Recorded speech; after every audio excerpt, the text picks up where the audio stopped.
한마디로 말해서 김용민. 네, 오늘은 법무부가 확정한 공수처 안에 대해서 이야기 한번 해보겠습니다. 서초동 감식반장 김프로. 김용민. 오늘은 월요경제학 시간으로 올해 노벨경제학상 수상자인 리차드 탈러가 연구한 소유효과라는 이론에 대해서 살펴보겠습니다. 이완배 기자의 경제의 속살. 김용민. 오늘은 프레데릭 마이어의 편견, 인류의 재앙이라는 책 소개해드리겠습니다. 정선태 교수의 오늘을 읽는 책. 김용민. 김용민 브리핑. 잠시 후 시작합니다.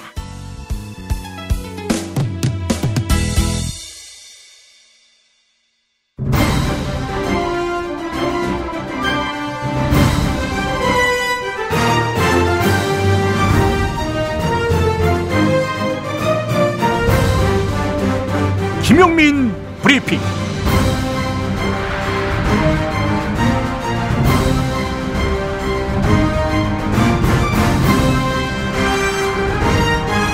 (2017년 10월 16일) 월요일입니다.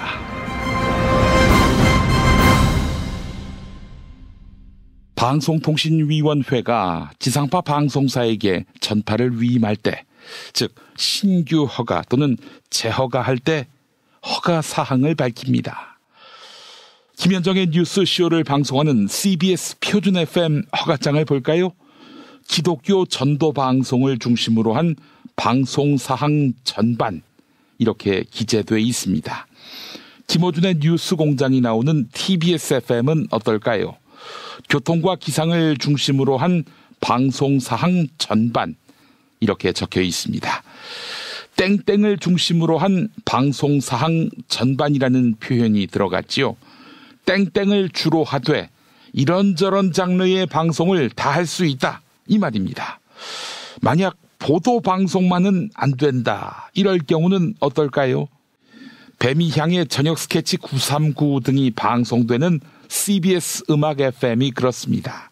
여기 허가장은 기독교 선교 음악을 중심으로 한 음악방송, 설교 교양 및 광고방송, 괄호 열고 보도, 시사, 해설은 제외, 괄호 닫고, 이렇게 언급되어 있습니다. CBS 음악 FM에서 뉴스가 안 나오는 것은 바로 이러한 이유 때문입니다. 만약 CBS 표준 FM이나 논란이 된 TBS FM이 국민의당 의원들 주장처럼 보도, 시사, 해설을 할 수 없는 매체라면 보도, 시사, 해설은 제외, 이렇게 허가장에 명기했을 것입니다. 따라서 지금의 CBS 표준 FM, TBS FM의 모든 뉴스 시사 프로그램 편성 보도는 정당합니다. 이런 이야기를 할 것도 없지요. 그 당의 박지원 전 대표는 김대중 대통령 때 TBS에게 보도 기능을 허락했다, 이렇게 못 박았습니다.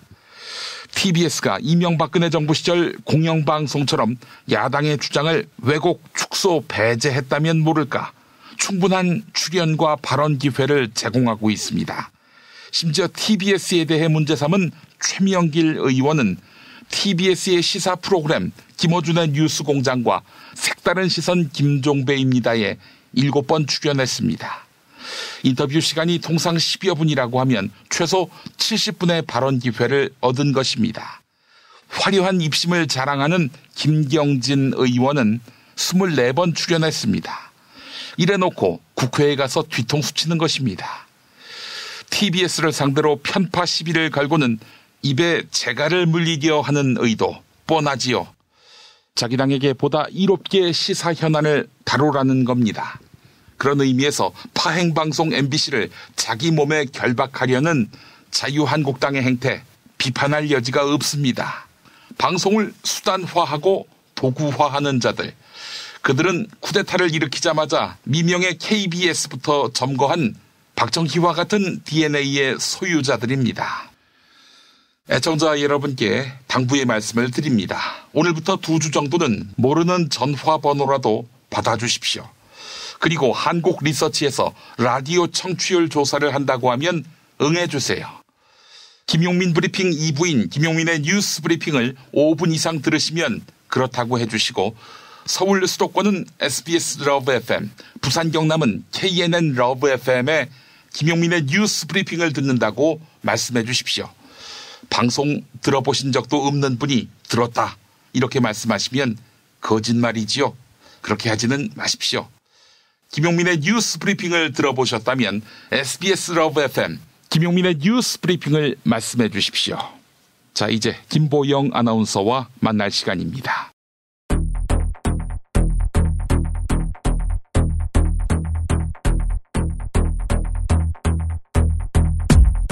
신고리 569기 공론화위원회가 어제 시민참여단의 종합토론회를 마무리했습니다.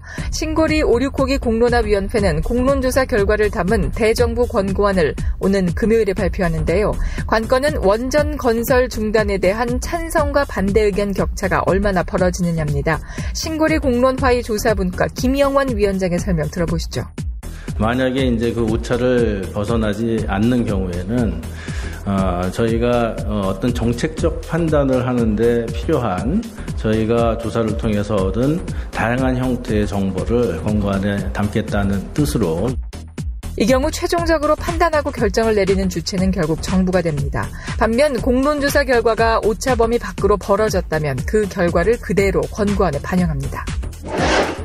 원자력안전위원회가 신고리 원자력발전소 569기의 건설을 허가한 시기는 지난해 6월입니다. 그런데 건설 허가가 나기도 전 한국수력원자력은 신고리 원전 569기의 사업비로 1조 원 이상을 사용한 것으로 확인됐습니다. 올해 7월 공사가 중단될 때까지 투입한 사업비 1조 7천억 원의 약 70%에 해당합니다. 그동안 한국수력원자력은 일단 엄청난 비용을 미리 투입해서 정부의 허가를 압박해왔다, 이런 비판을 받아왔습니다.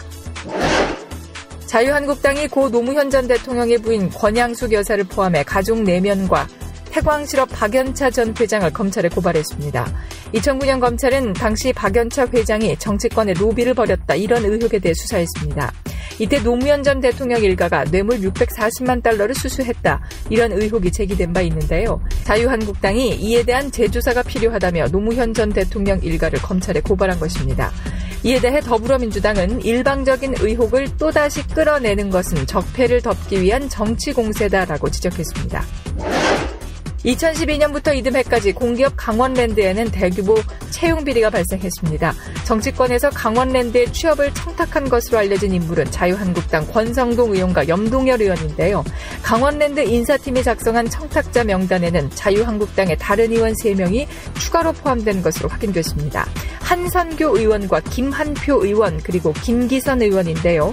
명단에는 옛 새누리당 출신인 이희재 전 의원과 이강후 전 의원도 이름을 올렸습니다.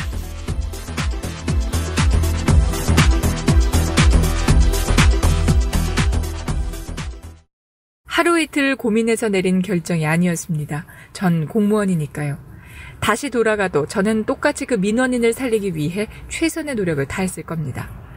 공익제보로 인해 해임과 복직을 반복하는 어려움을 겪었던 한 공익제보자의 말은 우리의 가슴을 울립니다.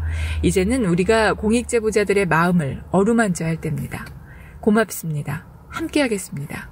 공익제보자를 응원하는 아름다운 재단의 어쩌다 슈퍼맨 캠페인에 함께해주세요. 어디선가 나타나서 생명을 구하고 정의를 지키는 영웅, 슈퍼맨. 우리 주변에도 많은 슈퍼맨이 있습니다. 바로 공익제보자입니다. 어쩌다 슈퍼맨이 되어야만 했던 그들에게 세상은 따뜻하지 않았습니다.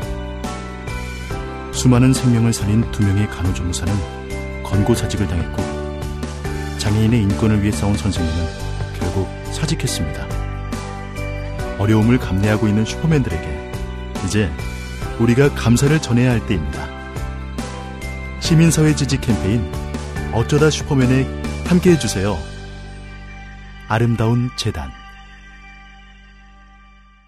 한글도 남보다 빨리 깨치고 참 똑똑했는데 갈수록 실력이 뒤처지는 것 같아 걱정이에요. 혹시 초등학교 교과서 본 적 있어요? 어려운 어휘가 너무 많아요. 학교에서는 어휘 개념을 하나하나 설명해줄 시간이 정말 부족하잖아요. 그럼 어떡하죠? 내 아이의 어휘만큼은 내가 책임져야죠. 어휘 공부의 정성. 초등어휘 3000, 초등어휘 5000. 검색창에 초등어휘 3000을 쳐보세요. 야, 너 홍어 판다 그랬지? 팔지. 근데 홍어가 진짜 그렇게 몸에 좋아? 아니 끝내준다니까. 우리 엄마 관절염인데? 홍어. 나 숙취는? 홍어. 마누라 다이어트는? 홍어. 큰이모 변비? 홍어. 작은 형 소화불량은? 홍어. 여동생 피부? 홍어. 큰 누나 주름? 홍어. 명절 때 선물은? 홍어라니까. 근데 비싸지? 열나 싸고 열나 맛있는 홍어가 있다니까. 어디? 알싸한 홍어. 1599-6456.com 혹은 1599-6456 전화 주문도 가능합니다. 골반 잡자 바로 잡자 바디로직, 허리 통증 바로 잡자 바디로직, 몸매 교정 바로 잡자 바디로직, 자세가 좋아지는 골반 교정 타이즈 바디로직. 검색창에 골반 교정 바디로직. 삐딱한 남성 골반 허리에도 역시 바디로직입니다. 바디로직의 효과를 못 느끼셨다면 100% 환불해드립니다. 자세한 환불 조건은 홈페이지를 참조하세요. 스페이드 퀴즈입니다. 돌잔치, 칠순잔치, 가게 홍보, 체육대회, 창사기념일. 정답! 기념품! 문제를 끝까지 들으셔야죠. 이럴 때 사용하는 판촉물이나 기념품, 답례품, 단체 선물 등을 취급하는 전문업체로서 국민을 위해 제대로 일하는 언론과 정당의 후원을 하는 판촉물 전문업체는 어디일까요? 정답! 네피알! 네? 어디라고요? 네피알! 네, 정답입니다. 판촉물이나 단체 선물이 필요할 때 이왕이면 우리 편 회사 네피아를 찾아주세요. 인터넷 검색창에 네피아를 치시거나 032-519-4800으로 전화주시면 친절하게 상담해드립니다. 그런데 상품은 뭔가요? 네피아를 가서 고르세요. 3만 가지가 넘는 물품이 있어요. 서초동 감식반장 김프로.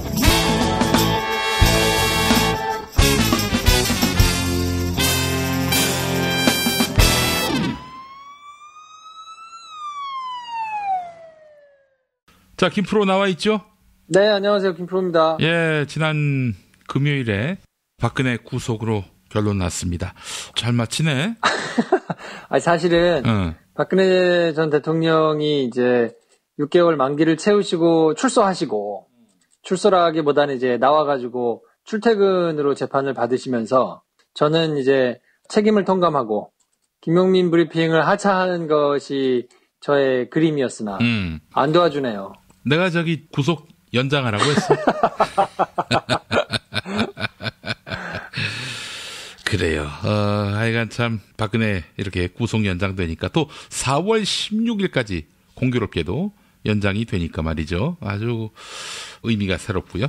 근데 어떻습니까? 4월 16일 이전에 1심 판결이 나지 않겠어요? 그렇겠죠. 원래는 이제 뭐 6개월 내에 1심 재판을 놔야 되는데 다른 사람들은 뭐 한두 가지 혐의 내지는 쟁점으로 재판이 진행되고 있는 거와는 달리 박근혜 전 대통령은 이제 그 모든 사람들의 정점에 있기 때문에 혐의가 18가지나 되고 그래서 물리적으로 뭔가 재판을 꼼꼼히 한다 그러면 시간이 좀 걸리는 거는 맞아요. 예. 근데 지난 6개월 동안 해온 태도를 보면 6개월 잘 버텨가지고 한번 나가보자 이런 전략을 나름대로 사용한 것 같거든요. 예, 예. 근데 그게 실패했으니까 변호인 측에서 좀 수정을 하겠죠. 되지도 않게 계속 재판 지연 전략을 사용한다 그러면 이제는 그냥 구속이 더 길게 되고 뭐 이런 거를 떠나서 괘씸죄가 적용될 수 있다는 걸 걱정해야 될 거거든요. 예, 예, 예. 근데 충분히 지금까지 보여온 행태만으로도 재판부가 심기가 편할 리는 없었을 거예요. 예, 예. 말도 안 되게 뭐 구인장을 발표도 안 나오고 어디 아프다 그러면서 자꾸 들어놓으시고 하는 것들이 재판부가 보기에 이제 상식적이지 않으니까 나름대로 전직 대통령이니까 예우를 해준다고는 했을 텐데 예. 그게 그냥 정상적으로 참고 있기 힘들었을 거거든요. 예. 근데 그게 이제 판결에 영향을 미칠 거를 생각해야 되기 때문에 지금부터는 조금 그래도 나름 고분고분하게 진행이 될 가능성이 조금 있지 않을까 저는 개인적으로 그렇게 보는데 워낙 택도 없는 주장을 많이 하시는 분들이라 좀 지켜봐야 되겠죠. 그러니까 이렇게 질질 끈 거는 어떻게든 10월 16일까지 끌고 가서 풀려날 걸 그림을 그린 거 아니에요. 뭐 그걸 나름대로 기대했겠죠. 그것만 보고 달려왔다고 할 수는 없겠지만 예. 그럴 가능성도 없지는 않다. 뭐 이렇게 설득하면서 아마 왔을 거예요. 만약에 그게 맞다면은 계산을 잘못한 거 아니에요. 도리어 더 괴로운 그 감옥 생활 더 오래 하게 생긴 거 아니겠습니까? 그러니까 자기 꾀에 자기 발등을 지금 찍힌 셈인데 예. 그래도 전직 국가 원수였는데 물론 파면당하기는 했지만 그래도 한때 전직 대통령으로 있었으니까 나라의 국격이나 이런 걸 생각해서 잘못한 부분은 깔끔하게 좀 인정하고 시인하고 잘못을 좀 사과하고 뭐 이러면서 좀 대승적으로 책임지는 모습을 좀 보여야 네. 재판부에서도 좀 나름대로 정상 참작을 좀 할 텐데 이거 완전 시정잡배가 하듯이 말도 안 되는 전략을 계속 사용하고 있으니까 제가 보면 이대로 가다가는 엄벌에 처해지는 거가 뭐 기정사실화 되는 거 아닌가 뭐 그런 생각은 사실 좀 들죠. 이건 참 변호사 참 잘 만나서 훌륭한 변론을 받고 있네요, 우리 박근혜 씨. 저기 유영아는 뭐 잠적을 했다는 얘기가 있던데 맞나? 글쎄요, 뭐 제가 유영아 변호사 사정을 챙기기에는 당면한 과제가 너무 많기 때문에 제가 뭐 그 사람 것까지 챙길 정신이 없습니다. 하여간 참 보수가 말이죠. 한 9년 동안 이 실력이 완전히 바닥이 났어요. 하나도 능력을 보여준 게 없잖아요. 집권 기간 동안에 오로지 사리사욕 챙기기에만 바빴고 이런 보수는 제가 봤을 때 한 10년을 두고 혼이 나야 한다. 이런 생각이 들고 말이죠. 실력이 있었다고 생각하는 것 자체가 일종의 신기루가 아닌가 생각하고요, 저는. 누가 그렇게 분칠했겠어? 그러니까 미디어 환경이 꽤 큰 영향을 미쳤다고 보는데 지난 10년 집권을 할 때만 하더라도 조중동을 비롯해가지고 보수 매체가 가지고 있는 영향이 굉장히 컸잖아요. 예. 거기서 이렇게 포장해주고 뭔가 이렇게 띄워주고 하는 걸로 가려운 것들이 많다고 보는데 그게 이제 최근에 들어서는 사람들이 활용할 수 있는 매체가 늘어나면서 그 민낯이 여실히 지금 드러나고 있다고 보고요. 그래서 지금처럼 계속 택도 아닌 주장을 하면서 발목 잡기로 가다가는 계속 이런 상태가 지속되지 않을까. 그리고 나중에 국회의원 선거가 되면 정치 판도가 한번 크게 바뀌지 않을까 뭐 이런 기대도 하고 있습니다, 개인적으로. 예, 알겠습니다. 자, 오늘 얘기는 공수처 관련한 이슈지요? 네, 법무부 개혁위원회가 이제 권고안을 내놨었는데 그거에 대해서 법무부가 TF를 꾸려가지고 내부 검토를 해서 확정했어요, 공수처 안에 대해서요. 예. 그래서 권고안이 나왔을 때는 이제 슈퍼 공수처다 뭐 이런 우려들이 나왔었거든요. 근데 그거를 받아들고 법무부가 검토를 해가지고 내놓은 안을 보니까 조직 규모를 대폭 줄였어요. 예. 그래서 검사 50명을 포함해가지고 수사인원만 최대 뭐 122명이 될 거다 이렇게 이제 권고를 했었는데 이게 전체 다 따져가지고 이제 뭐 55명 정도로 줄었거든요. 검사가 25명, 수사관이 30명, 일반 직원 20명 정도 되니까 지금 검찰에 있는 중앙지검의 조직도를 놓고 이제 비교를 해보면 특수부 한 3개 정도 있는 정도? 뭐 그 정도 규모로 확 줄어들었습니다. 그렇다면은 글쎄요, 이 진짜 고위공직자 비리를 제대로 수사할 수 있는 것인지 의구심을 갖는 분들이 생기겠는데요. 이거 축소가 됐다고 하니까. 그렇죠. 그리고 또 특징적으로 보이는 게 공수처장을 어떻게 뽑을 거냐. 예전에는 개혁위가 권고안을 내놓은 거는 추천위원회를 따로 만들어서 거기서 후보를 2명 뽑으면 그 중에 1명을 대통령이 지명해가지고 그 사람이 인사청문회를 받아서 임명되는 걸로 했는데 이번에 법무부가 확정한 거는 추천위가 2명을 추천을 하면 국회의장이 국회에서 이제 협의를 거쳐가지고 1명을 뽑고 만약에 여야 간에 이제 협의가 안 되면 그러면 그냥 2명을 그대로 올려가지고 대통령이 1명을 지명하는 걸로 바꿨거든요. 그래서 처장을 뽑는데 국회에서 힘을 발휘할 수 있도록 그걸 좀 바꿨어요. 아무래도 국회를 조금 달래야 되니까 그랬겠죠. 예. 그리고 수사 대상 자체도 많이 축소를 해가지고 예전에 안대로 하면 한 8,000명 넘게 수사 대상이 됐었는데 지금은 그 중에서 한 2,000명 정도가 이제 줄어든다고 봐야 되고요. 검사와 관련해서도 수사를 받는 대상, 적용되는 뭐 범죄 혐의 이런 것들을 예전 권고안보다 많이 좀 줄였거든요. 그래서 이대로 하게 되면 슈퍼공수처 걱정됐던 것도 있는데 오히려 너무 줄어들어가지고 제 역할을 못하는 거 아니냐 이런 이제 우려도 있거든요. 야당이 하도 반대하고 두고 보자 이렇게 나와가지고 지레 축소한 겁니까? 아니면은 세부적인 법률 검토를 하는 과정에서 이 정도가 적정하다라고 판단한 겁니까? 이 정도가 적정하다고 보기는 좀 어려울 것 같아요. 왜냐하면 말씀드렸듯이 그냥 특수부 부서 3개 있는 정도의 조직이니까 이거가 충분하다. 뭐 이걸로 다 할 수 있다라고 생각하기는 좀 어려울 수 있잖아요. 예. 애당초에 120명이 넘게 세팅을 해서 권고를 했는데 그거에 뭐 절반도 안 되게 줄어들었다 그러면 뭐 이걸로 충분하다고 보기엔 좀 어려울 텐데 이거는 쉽게 얘기하면 두 가지 정도로 정리가 될 것 같아요. 그러니까 공수처 자체가 깨지는 한이 있더라도 제대로 기능하는 조직을 만들 것이냐 아니면 조금 엉성하거나 적더라도 공수처 자체는 있도록 만들게 하는 게 나으냐. 그러니까 0과 1의 차이로 보면 될 것 같아요. 제대로 만들어지지 않으면 아예 안 만들겠다라는 생각인 건지 아니면 조금 엉성하더라도 일단 시작해서 공수처라는 게 만들어지게 하는 게 좋다라고 생각하느냐. 그 두 개는 사실 이제 철학의 차이기 때문에 어떤 것이 나을 것인가는 선택의 문제가 될 텐데 저는 뭐 그래서 오늘 발표된 거를 보면 현직 대통령도 수사할 수 있도록 했다. 뭐 이렇게 얘기를 하면서 막 언론 기사에 나오던데 전 그거는 사실 큰 의미 없다고 보고요.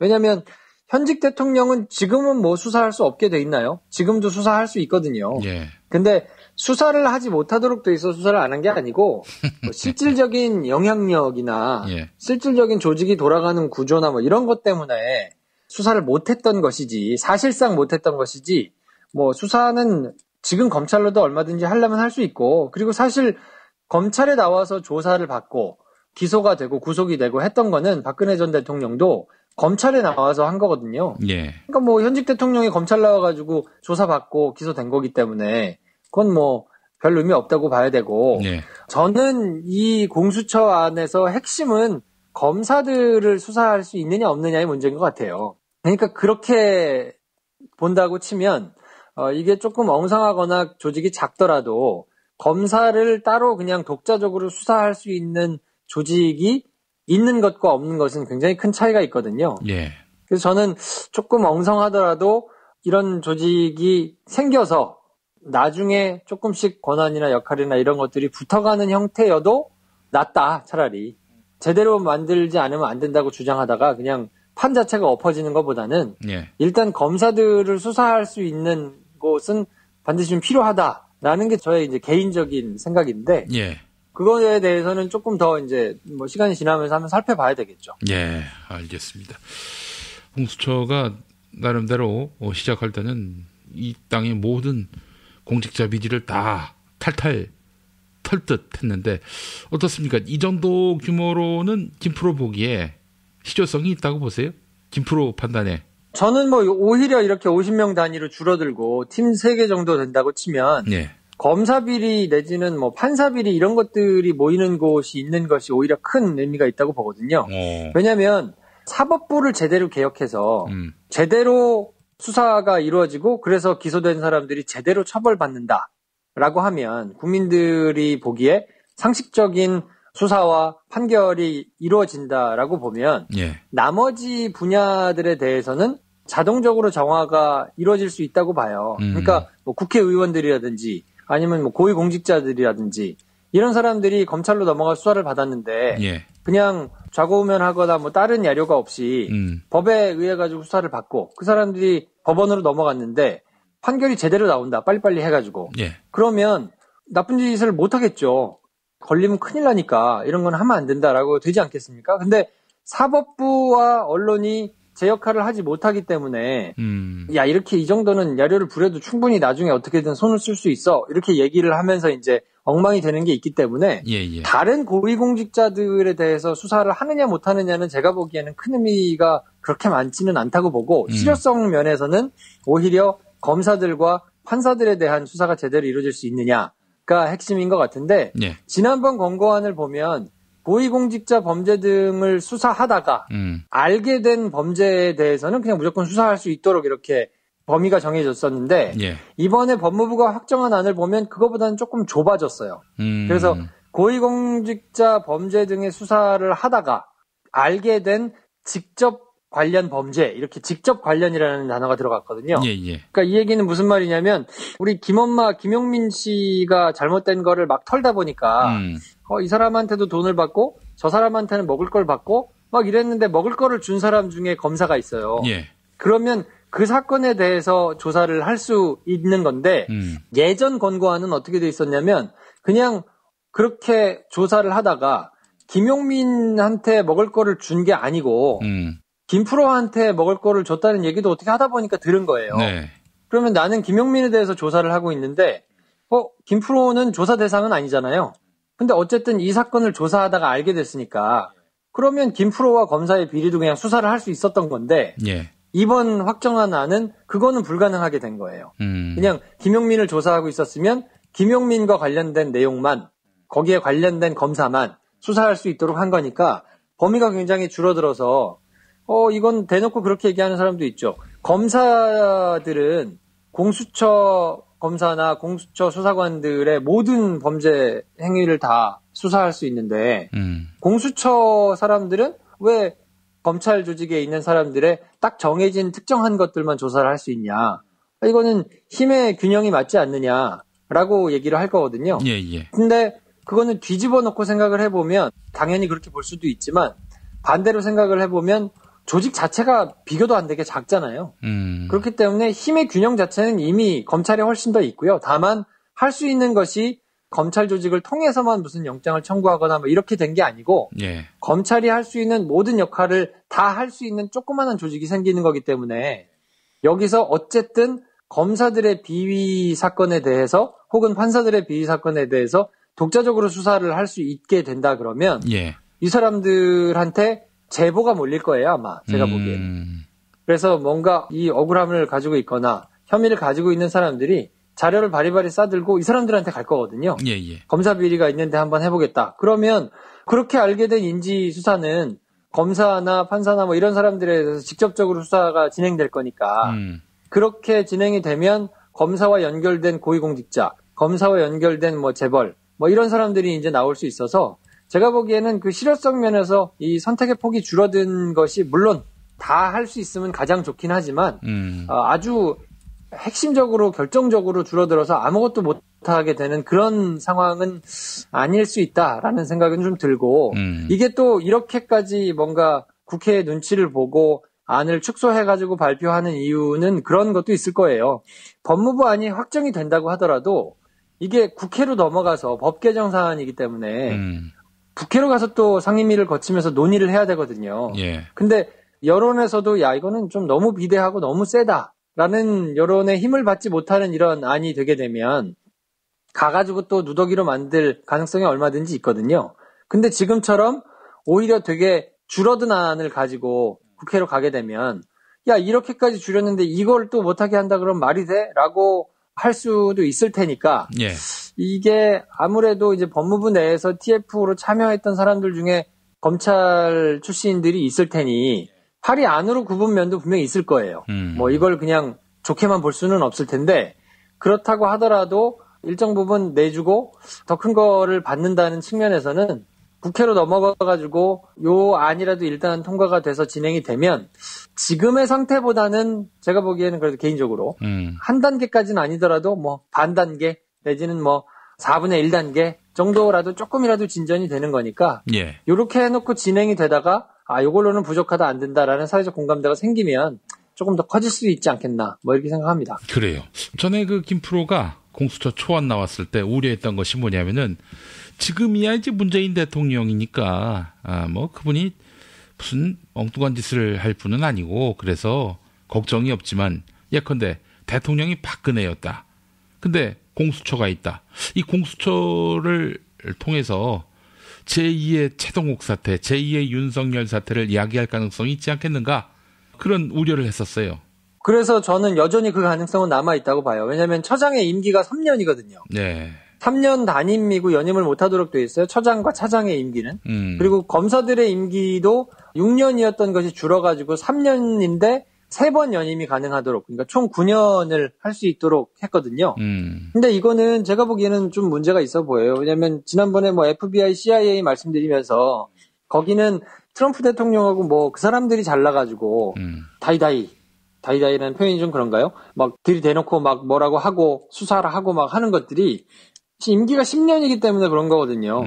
근데 지금 3년이라 그러면 대통령 임기 5년보다도 적기 때문에 이렇게 되면 휘둘릴 수밖에 없고 지금 문재인 정부 정도에 상식적이고 합리적인 사람들이 리더로 있다 그러면 일단 뭔가 뒤에서 이렇게 꿍꿍이를 벌여가지고 범죄를 저지를 가능성 자체가 조금 낮기 때문에 그리고 각자 맡겨진 기관과 조직의 역할을 제대로 감당을 해야 된다 이런 생각이 있기 때문에 그런 철학을 가진 지도자라 그러면 뭐 크게 문제될 거는 없을 거예요. 지금 그냥 검찰 조직만으로도 큰 문제는 없을 텐데 이게 뭐 박근혜 전 대통령이나 이명박 전 대통령 같은 몰지각한 사람들이 이제 리더 자리에 오게 되면 그러면 그때는 설계를 해놓은 시스템이 작동을 해야 될 텐데 지금 이거는 제가 보기에는 무너뜨리려고 맘먹으면 그냥 한 방에 무너질 수 있어서 아니 검사들 가지고 공수처 막 쑥대밭 만들어가지고 수사하게 하고 공수처 위에 있는 사람들 비위 막 드러내면서 이 사람들 뭐 인기 떨어지게 하고 그리고 검사와 관련해가지고는 특정 범죄에만 수사할 수 있도록 이렇게 하고 있잖아요. 그렇게 해가지고 검찰이 훨씬 더 힘이 센 조직이라는 거를 사람들이 알면 그러면 그 순간 제보가 뚝 떨어질 거예요. 왜냐면 옛날에 특별감찰관이라는 게 뭐 없어서 수사를 못한 건 아니거든요. 근데 이석수 특별감찰관이 뭔가를 해보려고 해도 뭐 말도 안 되게 기자하고 통화한 거를 막 여기저기 언론에다가 흘리면서 말도 안 되게 공직기강을 흐렸다는 등 해서 쫓아내고 막 이러니까 특별감찰관이 수사를 하거나 뭔가 조사를 하는데 권위가 떨어지고 뭐 실제로 힘이 없잖아요.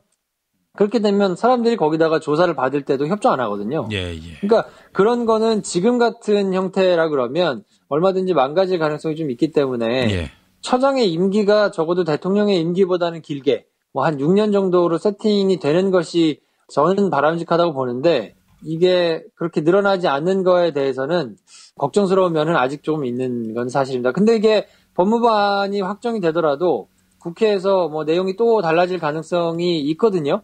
그리고 뭐 여야가 또 협의를 어떻게 하느냐에 따라서 또 여론이라든지 뭐 이게 어떻게 달라지는가에 따라서 조금씩 변할 가능성이 충분히 있기 때문에 계속 관심을 가지고 지켜볼 필요가 있다고 생각합니다. 결국 이제 제도가 중요한 게 아니라 그 제도를 운용하는 사람의 문제네요.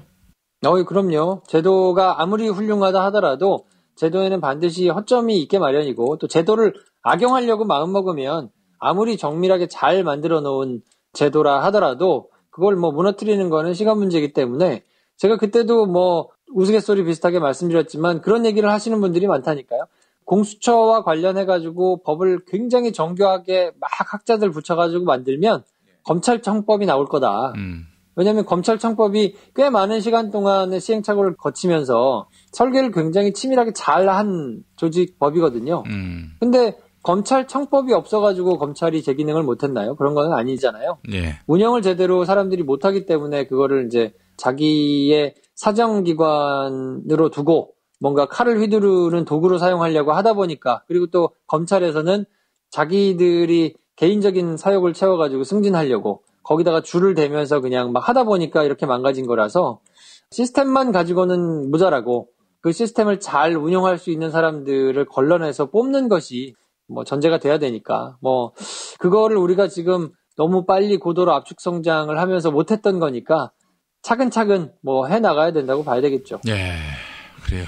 뭐 다 같은 팟캐스트라도 김용민 브리핑과 김프로쇼의 현격한 격차가 나타나듯이 사람이 누구냐에 따라서 결국에는 그 시스템이 어떻게 돌아가느냐 확연하게 차이가 나지 않겠습니까? 그럼요. 김용민 브리핑에서도 이제 촛불 집회 같은 거 나가지고 탄핵되고 그런 날이 오겠죠. 야, 너 깝치다가 망할 수가 있어. 그것도 알아야지. 너라고 뭐 별 수 있냐? 이런 거 다 녹취해가지고 제가 공수처에다 갖다 줄 거예요. 우리 저 김프로 오늘도 고생하셨고, 그러니까 뭐 박근혜가 구속 연장되면서 별 수 없이 내년 4월 16일까지는 그대로 해야 될 것 같아요. 염가에 계속 봉사해 주시기 바라겠습니다. 알겠습니다. 수고하셨고 또 내일 뵙도록 하겠습니다. 네, 내일 뵙겠습니다.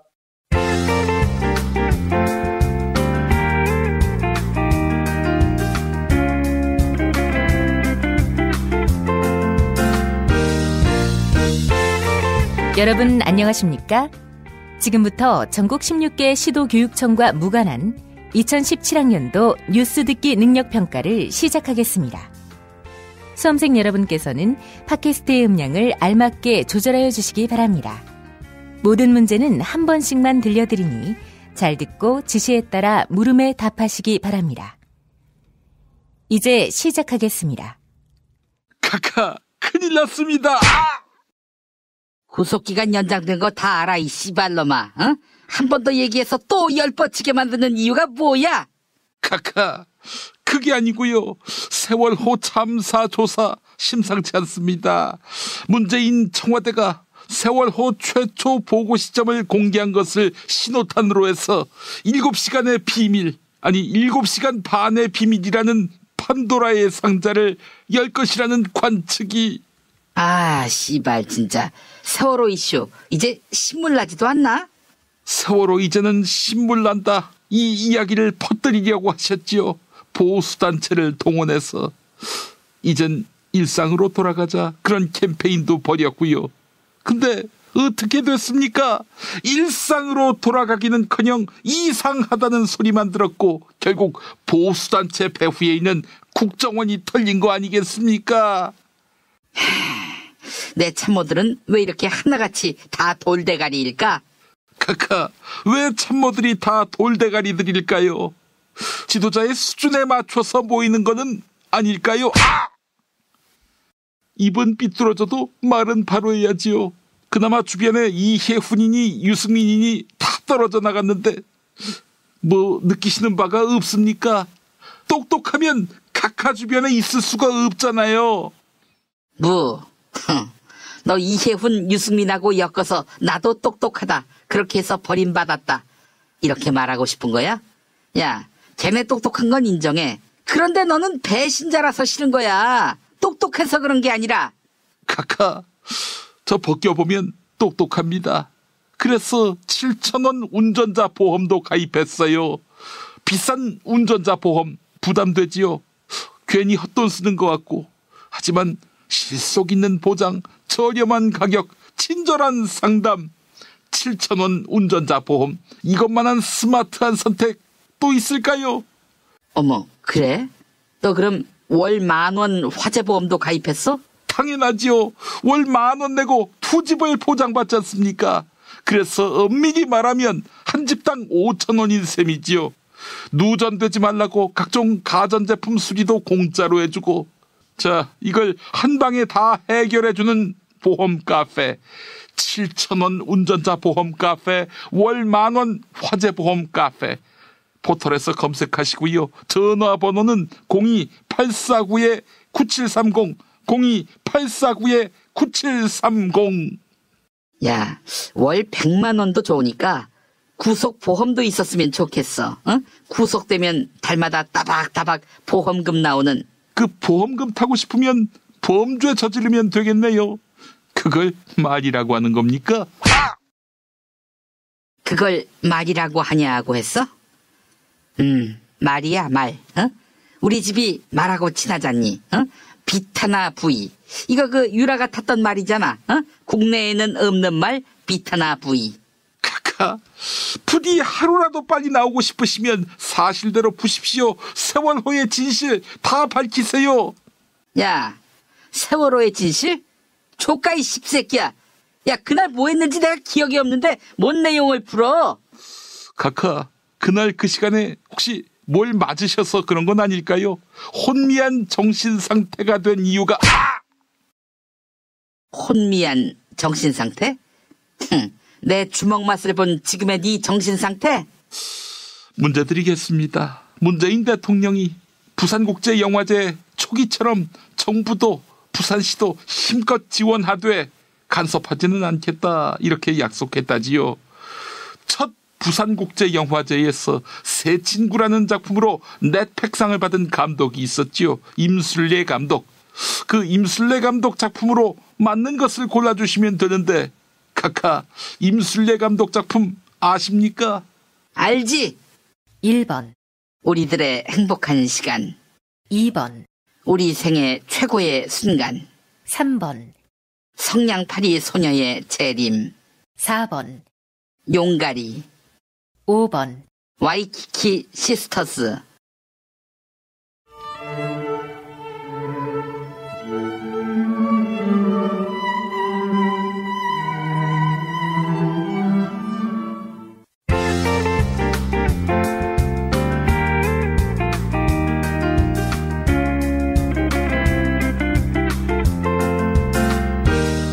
수고하셨습니다. 이상으로 전국 16개 시도교육청과 무관한 2017학년도 뉴스 듣기 능력평가를 모두 마치겠습니다. 수험생 여러분은 이메일 주소와 정답, 사연을 적어 팟빵 게시판에 올려주시기 바랍니다. 당첨자는 2부 마지막 순서에서 발표하겠습니다.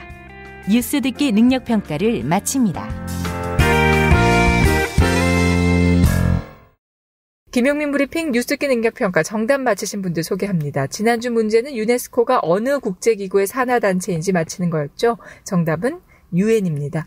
당첨자 두 분에게는 현직 대통령을 소재로 한 정치 유머집 이니와 쑥이를 선물해드립니다.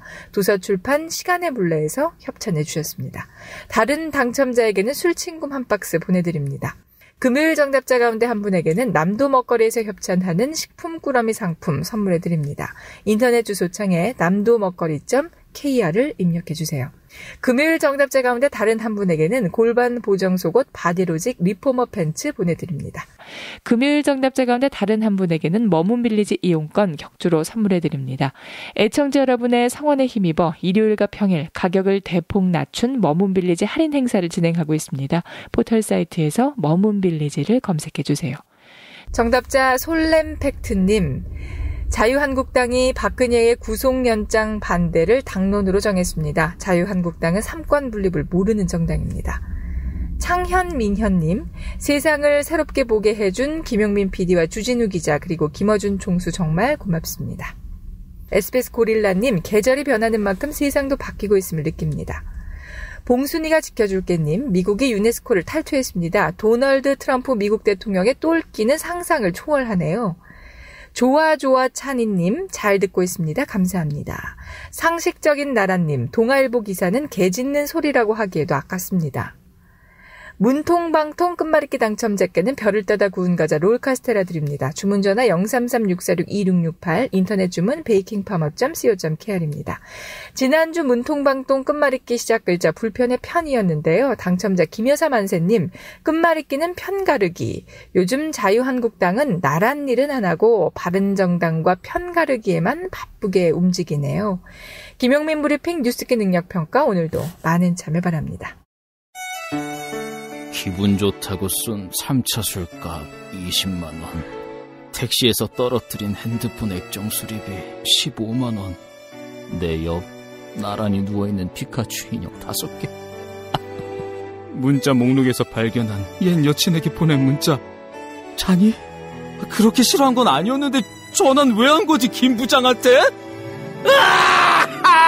술친구만 먹었어도!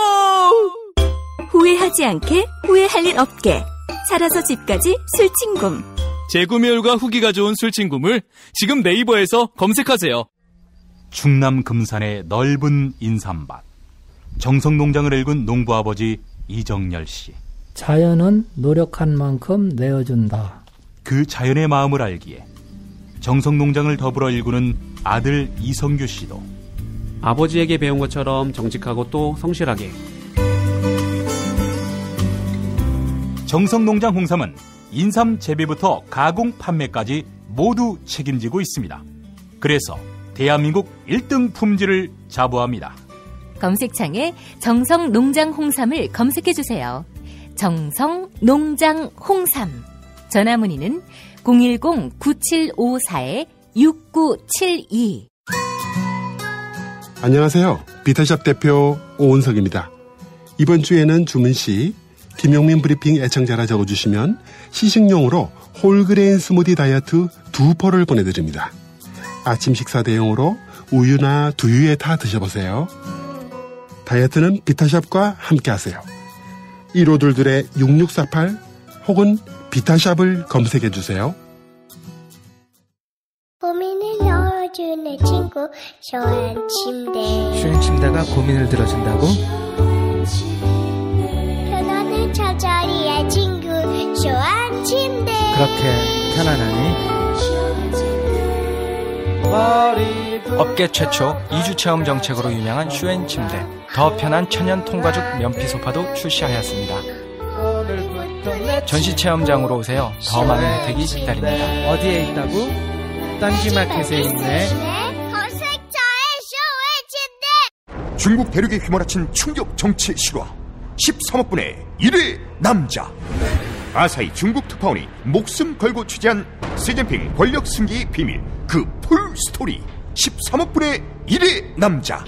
만년 지방관리가 어떻게 국가주석이 되었을까? 궁지에 몰린 장점인 시진핑에게 살려달라 전화를 건 이유는 보시라이와 저우융캉이 획책한 쿠데타, 그 실상은?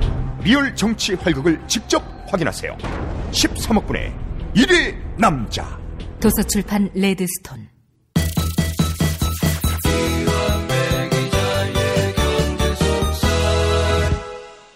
민중의 소리 이완배 기자 함께하겠습니다. 이완배 기자님. 네, 안녕하십니까. 네, 이명박 정부 시절에 청와대가 민중의 소리를 사실상 사이비 언론으로 규정하면서 적극적으로 대응하라, 이렇게 공작을 주문한 사실이 밝혀졌는데 이 소식 접해보셨습니까? 아니요, 저는 몰랐습니다. 주말에 놀고 있다가 그런 소식이 있었나요?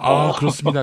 지난 금요일에 더불어민주당 적폐청산위원회가 최근에 확보한 청와대 캐비닛 문건 중에 좌파 인터넷 매체 시민 기자 확충으로 새 확산, 이런 제목의 문건에 담겨 있다고 하는데, 민중의 소리에 대해서 시민 언론을 표방하며 자격 요건 없이 반정부 성향 시민들을 기자로 모집 중, 이렇게 적었다고 하는데요. 다른 신문사하고 착각한 것 같은데요. 저희는 시민 기자를 모집한 적이 없는데. 예. 그러니까 제가 가끔 가다가 뭔가 저희에 대해서 안 좋은 얘기를 하거나 해코지를 해도 좋은데요. 이념이 다르고 예, 그렇죠. 우리가 이명박 정부에 대해서 좋은 얘기를 한 적이 없으니까 다 좋은데 예. 팩트에 근거해서 이야기를 했으면 좋겠어요. 그러니까 저는 제가 있었던 때 일인데, 몇 년 전에 김용민 PD님 혹시 기억하실지 모르겠지만 메트로라는 신문에서 네. 뭔가 좀 약간 문제가 있어서 한국광고주협의회에 설문조사를 한번 발표한 적이 있어요. 예, 예. 그런데 한국광고주협의회에서 제일 광고주들을 괴롭히는 못된 신문 1위로 메트로를 한번 꼽은 적이 있었거든요. 글쎄 말입니다. 예. 그래서 이제 열받은 메트로가 그 명단을 전부 공개를 해버렸어요. 그래서 그 미디어 오늘도 나오고. 그러니까 이 말은 뭐냐면 광고주들이 자기한테 와서 기사를 가지고 막 무역 걸고 협박하고 이런 언론사들 중에 제일 나쁜 곳이 메트로라는 보도가 나니까 메트로는 우리만 있는 게 아니고 5만 언론사가 다 들어있다고 명단을 다 깐 거예요. 예.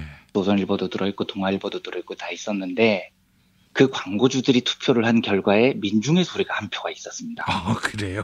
예, 그래서 저희가 그 얘기를 듣고 얼마나 뚜껑이 열렸냐면, 예. 우리는 기업을 찾아가 본 적이 없어요. 창사 이래. 예. 그런데 우리는 도대체 왜 한 표를 받은 거냐. 너무 억울해서 짐작컨대 우리 기사에 불만을 품은 한 홍보 담당자가 홧김에 민중의 소리를 부른 게 아닌가라고 저희는 짐작을 하지만, 저희가 억울한 건 찾아가서 뭘 달라고 한 적이라도 있으면 덜 억울할 텐데 예. 그렇게 한 표가 나오니까 온 구성원들이 막 분노에 떨면서 차라리 광고를 받으러 다니고 욕을 먹자 이런 얘기를 농담처럼 한 적이 있었는데 예. 저희는 시민 기자를 모집한 적이 없습니다. 예, 그리고 아마 사이비 기자들이라고 얘기를 한다면 그거는 그렇게 볼 수 있을 것 같아요. 이완배를 사이비 기자라고 한다면 그건 그 사람들의 시각이니까. 근데 반정부 성향의 사이비 시민 기자를 모집한 기억은 제 기억에는 없습니다. 네. 청와대에서 이 문건을 작성하면서 민중의 소리에 대한 평소의 앙심을 이렇게 마타도어로 풀어낸 건 아닐까요? 그러니까요. 예, 좀 너무 함부로 막 던지지 않아주셨으면 좋겠습니다. 보도 세력님들. 예. 그래요. 민중의 소리. 그래도 어쨌든 이명박 정부의 블랙리스트에 올랐다는 점은 고무적인 일 아닙니까? 그렇긴 하죠. 어쨌든 싸웠던 사람으로서 명단이 올라가면 요즘은 영예로우니까요. 예. 아마 자격이 안 되는 반정부 성향의 시민을 기자로 채용했다. 이거는 한 5년 뒤쯤에 일을 예견해서 사실 저거든요. 저는 면접도 안 보고 입사를 했거든요. 낙하산으로 입사를 했거든요. 국장 친구라는 이유로. 자격이 없는 저를 두고 미리 예언을 한 건지는 모르겠네요. 알겠습니다. 참 기가 막힌 시대를 살고 있어요, 우리가. 그렇습니다. 예. 네. 지나놓고 보니까 진짜 9년이 황당했던 거죠. 네. 어디 이런 이 쓰레기라고도 말할 수 없는 인두꺼분한 그런 짐승만도 못한 것들이 집권을 해서 이 나라를 이 모양 이 꼴로 만들었는지 참 개탄을 금할 길이 없습니다만은, 하여간 우리 촛불 든 시민들이 그자들의 어떤 민낯을 봤으니까요. 그런 시대로 역행하기란 쉽지 않을 겁니다. 우리 생애에 그런 시대로 역행할 수 있겠는가 하는 뭐 그런 생각도 들고요. 예. 자, 그래요. 오늘 월요 경제학 시간 아닙니까? 네, 그렇습니다. 그래서 오늘은 이번 주 초에 그 노벨 경제학상 수상자로 결정됐던 리차드 탈러 이야기를 한번 더 해보려고 합니다. 예, 예.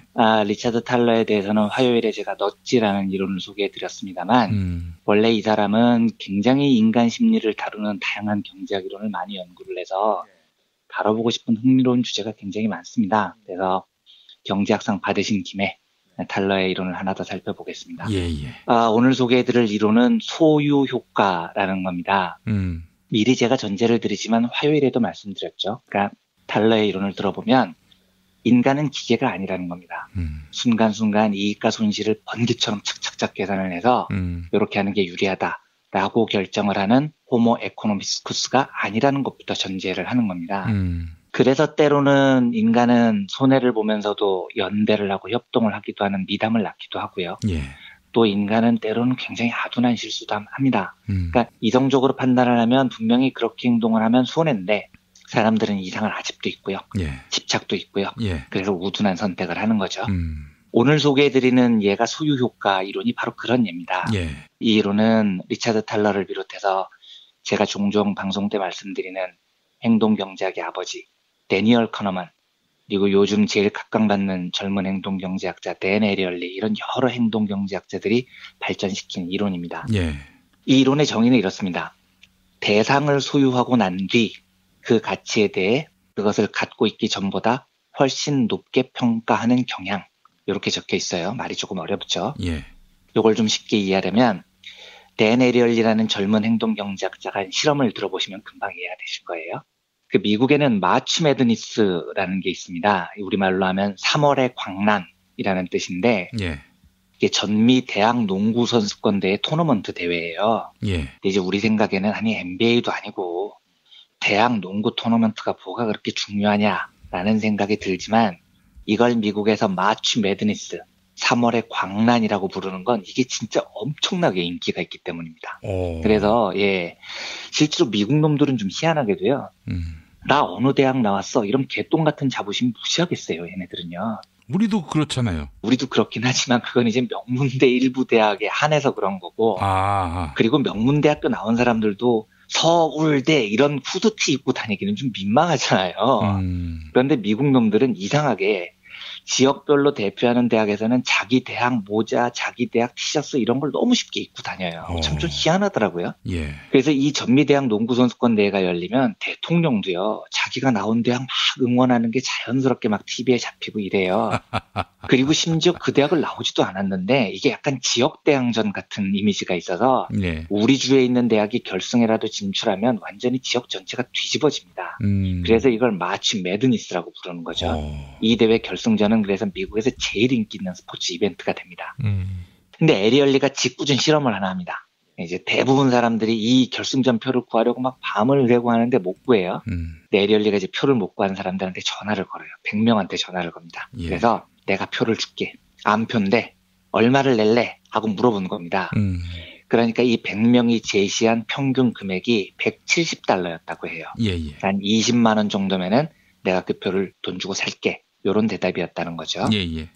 이 다음에 에리얼리는 이번에 표를 구한 운 좋은 사람들 100명한테 똑같이 전화를 합니다. 그래서 나 경제학자인데 하나 물어볼게. 네가 만약에 그 표를 어쩔 수 없이 팔아야 된다면 얼마를 받고 싶니? 이렇게 물어본 겁니다. 예. 근데 아까 그 사겠다는 사람은 $170를 제시를 했죠. 한 20만 원 정도를요. 근데 표를 갖고 있는 사람들은요. 얼마를 주면 팔냐고 물어봤더니 얼마를 부르냐면 놀랍게도 무려 $2,400를 부릅니다. 그러니까 사겠다는 사람들은 20만 원밖에 안 내겠다는 건데 갖고 있는 사람한테 얼마에 팔려고 물어봤더니 나 300만 원은 받아야 되겠어. 지금 이러고 있는 겁니다. 그러니까 지금 사겠다는 사람과 팔겠다는 사람의 가격 차이가 무려 15배 가까이 차이가 나요. 이걸 왜 이러냐면 행동경제에서는 이걸 소유효과라는 이론으로 설명을 하는 겁니다. 예. 사람들은요.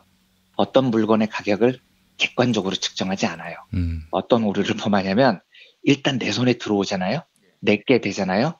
그러면 굉장히 그 가치를 높게 평가합니다. 그래서 객관적으로는 한 1,000원짜리 하는 물건도 내게 되면 팔라고 하면 절대 1,000원에 못 팝니다. 예. 내 거니까요.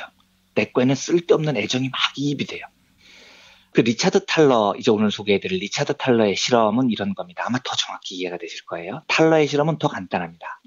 대학생들을 대상으로 우리 학교 로고가 새겨진 머그컵을 나눠주는 실험을 해요. 하여튼 미국 애들은 또라이 기질이 강해서 이상하게 우리 대학 로고 이런 거 들어간 거 되게 좋아합니다. 그런데 실험 대상자인 대학생들을 두 그룹으로 나눠요. 다 같은 대학 출신입니다.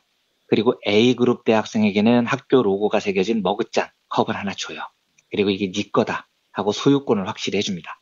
B그룹 학생한테는 머그컵을 안 줍니다. 요 상태에서 즉시 물어보는 겁니다. 이게 중요합니다. 예. 며칠 지나고 물어보는 게 아니에요. 예. 딱 그냥 머그컵 나눠준 다음에 즉시 물어보는 겁니다. 그래서 컵을 받은 사람들이 막 애정을 갖고 며칠 동안 쓰고 이럴 시간조차 없었습니다. 딱 몇 분 만에 물어보는데 예. 컵을 못 받은 사람들한테 야, 너 저거 얼마에 살래? 이렇게 물어봤더니 저거요? 2.75달러에 살게요. 예, 평균 3,000원이면 사겠다는 답이 나왔습니다. 예. 딱 3분 전에 그 컵을 받아서 이 컵은 네 거야 라고 확답을 받았던 A그룹 사람들이요. 너는 컵을 얼마에 팔래? 라고 물어봤더니 팔겠다는 가격이 5.25달러가 나옵니다. 6,000원은 받아야 되겠다는 거죠. 사겠다는 사람보다 희망 가격이 갑절이 돼버려요. 예. 이게 굉장히 충격적인 실험이었습니다. 왜냐하면 컵을 받은 A그룹 학생들은 그 컵을 한 번이라도 사용을 안 했거든요. 꼴랑 3분 전에 받은 컵이에요. 그리고 그 전에는 그 컵의 존재도 몰랐습니다. 그런데 이전까지 학자들이 소유 효과에 대해서 어떻게 생각을 했냐면 사람들이 왜 자기 물건에 대해서 애착을 갖느냐. 다 자기 손때가 묻었으니까. 자기가 애지중지했으니까. 그러니까 그걸 좀 비싸게 보는 경향이 있어. 정이 들었으니까. 이렇게 생각을 했는데 탈러의 실험은 그 개념마저도 박살이 냅니다. 그 A그룹 학생들은 머그잔을 사겠다는 사람에 비해서 3분만 그 컵을 소유를 했었던 거예요. 손때도 묻은 적이 없습니다. 애적이 생길 틈도 없었습니다. 단지 그 가격을 갑절이상 부르는 이유는 딱 하나라는 거죠. 내 거야.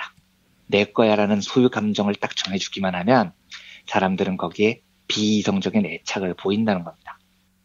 요거와 관련해서 또 다른 실험이 있습니다. 이거는 데니얼 카너만이라는 경제학자가 한 실험인데요. 우리말로 한번 좀 바꿔보죠. 김프로가 작년에 삼성전자 주식을 갖고 있었어요. 예.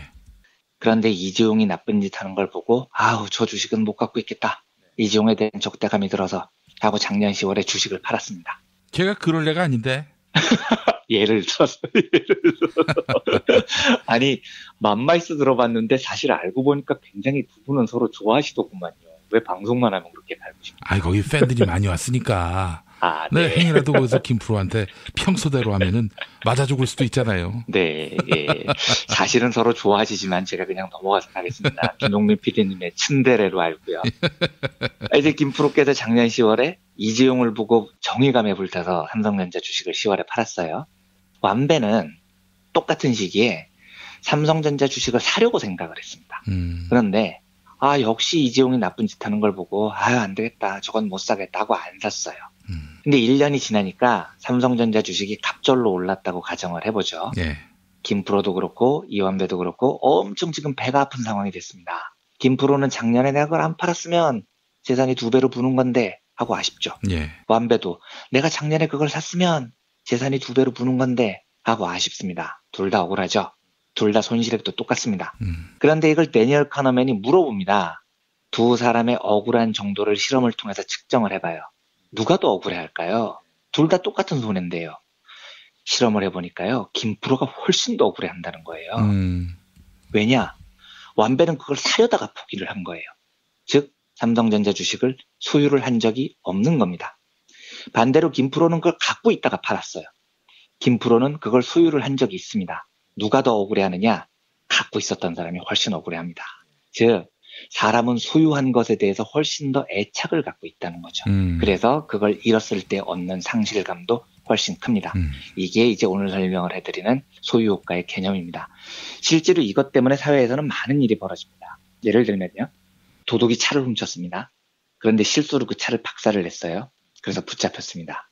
그러면 감옥에 가는 것과 별개로 차값을 물어줘야죠. 그 차를요. 예. 그런데 실제로 훔친 차는 한 20년이 된 차라서 시가가 똥값이에요. 그래서 이제 법원에서 판결을 하기에 야 물어줘야 되는 돈은 한 100만 원 정도다. 이렇게 판결을 하려고 하면은요. 진심으로 차를 도둑맞은 차주들이 엄청나게 반발을 해요. 야 그게 왜 100만 원밖에 안 해. 내 차가 아무리 못 받아도 500은 받아야지 이러고 나오는 겁니다. 그래서 미국에서는 이게 주별로 소송법이 다 다른데 어떤 주에서는 소유주의 그 소유 효과에 의한 감정을 어느 정도 시가에 반영해 주는 것도 있다고 해요. 예. 또 어떤 주에서는 뭐 냉정하게 시가로만 평가를 하기도 하지만요. 정치적으로도 다양한 문제가 유발이 됩니다. 왜냐하면 정치인이 어떤 정책을 만들어서 아무리 합리적으로 설득을 하려고 해도요. 소유 효과 때문에 국민들에게 안 먹히는 일이 있습니다. 예를 들어서 어떤 정치인이 국민들에게 이렇게 얘기를 해요. 국민 여러분, 500만 원만 내세요. 그러면 우리가 정책을 잘 짜서 여러분들에게 정치적으로 여러 가지 경제적으로 혜택을 1,000만 원을 돌려드리겠습니다. 이렇게 설득을 합니다. 그런데 이게 안 먹혀요. 이성적으로 생각하면 당연히 이익이죠. 500만 원을 내면 혜택이 1,000만 원어치니까요. 그런데 사람들은요. 내가 소유한 500만 원의 가치를 훨씬 더 중요하게 생각을 합니다. 실제로 아까 제가 마치 매드니스의 표를 예를 들었듯이 사람들은 자기 손에 쥔 걸 시가보다 무려 15배나 높게 평가를 하는 경향이 있다니까요. 예. 그러니까 500만 원만 내세요 하면 내가 갖고 있는 500만 원의 가치가 막 5천만 원처럼 느껴지는 사람들이 많습니다. 이것 때문에 증세 정책이 잘 안 된다고 보는 사람들도 있어요. 증세를 하면 돌아오는 혜택이 훨씬 더 많지만 사람들은 정작 자기의 손에 쥔 돈을 포기를 잘 못하는 겁니다. 자기 소유에 대한 애정이 훨씬 더 강하니까요. 예. 이런 흥미로운 분석도 사실 행동경제학에서 합니다. 제가 사실 오늘 이 이야기를 드리는 이유는 물론 뭐 이 분야의 선구자격인 리차드 탈러가 노벨 경제학상을 받았기 때문이기도 하지만요. 우리가 인간이기 때문에 호모 에코노미쿠스가 아니기 때문에 벌어지는 이런 비이성적인 소유욕이요. 여기에 대해서 우리 스스로 조금 고민을 해볼 필요가 있다는 생각이 들어서입니다. 제 개인적인 예를 한 가지만 들면은요. 과거에 함께 학생운동을 했던 선배들 중에 다짐을 하고 사회에 진출을 한 선배들이 있어요. 그런데 제가 한 2000년대 중반쯤에 이 선배들을 만나보면 이제 다들 지식인이 돼 있는 거죠. 우리가 사회에 진출을 할 때는 사회의 진지를 구축하고 그람시가 말한 헤게모니를 위한 싸움을 끈질기게 해나가자라고 서로를 격려를 하면서 사회에 진출을 했을 거잖아요. 그런데 이 선배들이 지식인이 돼서 중상류층이 돼서 차도 생기고 뭐 집도 생기고 이렇게 살아가요. 그게 나쁘다는 얘기가 아닙니다. 근데 제가 이 선배들을 2000년대 중반에 몇 번 만나본 다음에 느낀 점은 이분들이 여기에 대해서 너무 과도한 의미를 부여합니다. 새로 소유한 집, 차, 안락한 삶에 대해서요. 그래서 자기가 다니는 회사에서 파업을 하는데 그냥 태연히 눈을 감고 모른 척을 해요. 제가 너무 놀라는 거예요. 와, 저 형들이 나하고 같은 꿈을 꿨던 사람이 맞나? 이런 생각이 들어요. 되게 생소하고 그래서 제가 이제 그분들하고 연락을 끊고 산 지가 한 10몇 년이 됐는데 예. 나중에 생각을 해보니까 이해가 되는 겁니다. 그분들은요. 자기가 새로 획득한 그래서 내가 손에 쥐고 있는 좋은 차, 좋은 집, 적당한 지위 이걸 놓으면 갑자기 죽을 것 같은 생각이 드시는 것 같아요. 그래서 거기에 집착을 합니다. 근데 약간 한 발만 떨어져서 보면 사실 객관적으로 보면 별거 아니거든요. 예. 그냥 남들이 보면 $200짜리예요. 제가 보기에는요. 본인이 쥐고 있어서 그걸 $3,000짜리라고 착각할 뿐이죠. 그러니까 사람들은 자기의 지위에 대해서 내가 이룬 것에 대해서 소유 효과가 과도하게 좀 반영이 될 때가 있습니다. 무슨 말씀을 드리고 싶어서 이 얘기를 하냐면 이것 때문에 우리가 중요한 연대에 실패를 하는 경우가 굉장히 많다는 이야기를 드리고 싶어서예요. 조금 조심스러운 이야기입니다만 드리겠습니다. 많은 사람들이요. 자기 문제만 안 걸리면 진보적입니다. 그런데 자기 문제가 걸리면 이기적으로 돌변하는 일이 많습니다. 예를 들면 비정규직은 없어져야 돼 라고 굳게 평소에 주장하시는 분들도 내가 속한 회사에서 갑자기 비정규직을 정규직으로 만들자 이러면 야 그건 곤란하지 라는 반응을 보이는 게 그런 겁니다. 실제로 일부 대기업 노조에서는 일부입니다. 일부. 하청기업 노동자들하고 연대에 매우 소원한 것도 있어요.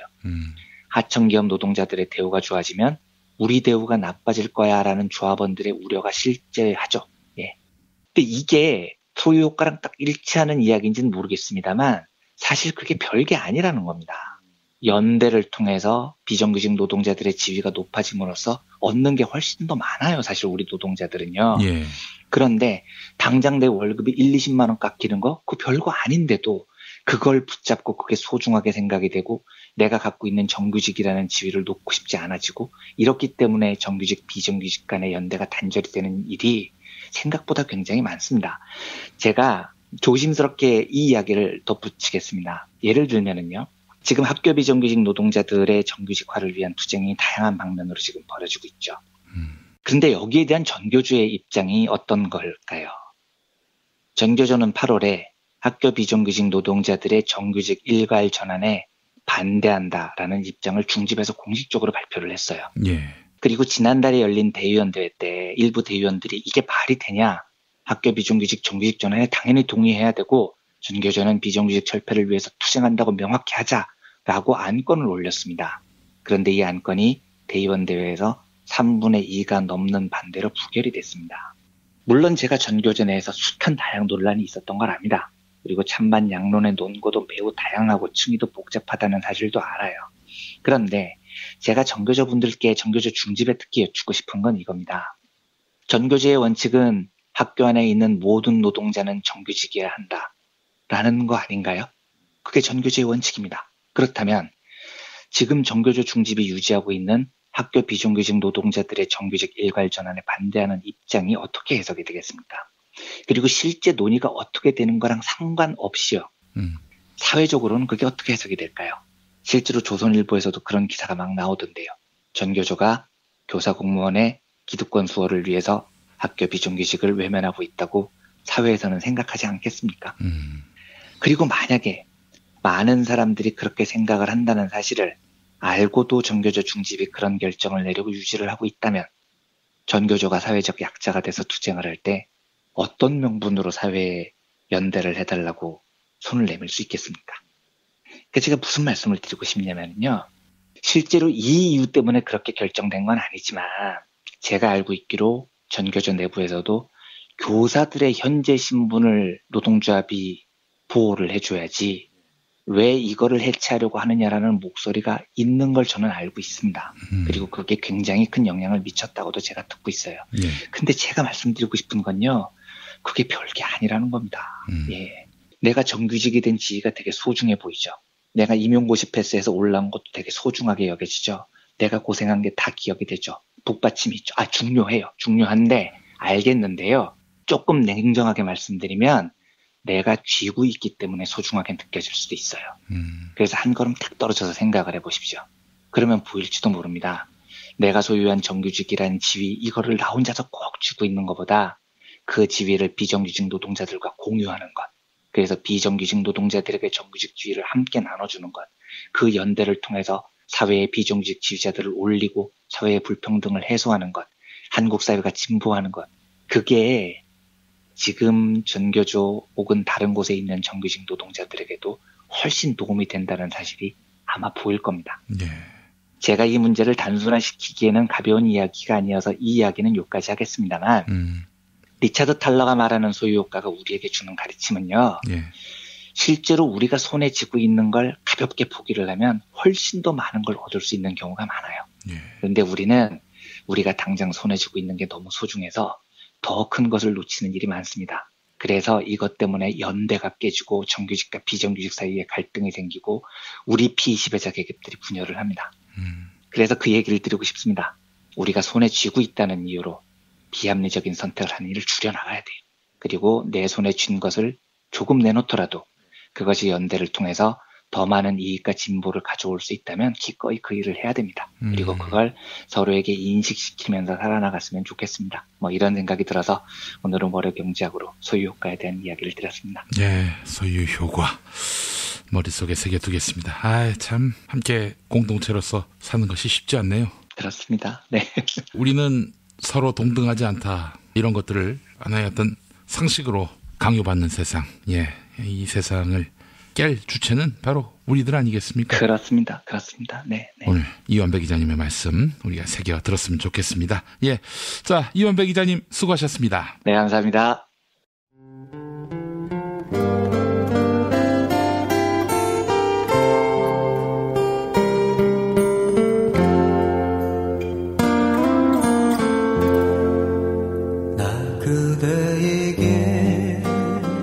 뜨거운 여름이 가고 어느새 찬바람이 옆구리를 스치면 왠지 뜸해졌던 그리운 친구 생각나시죠?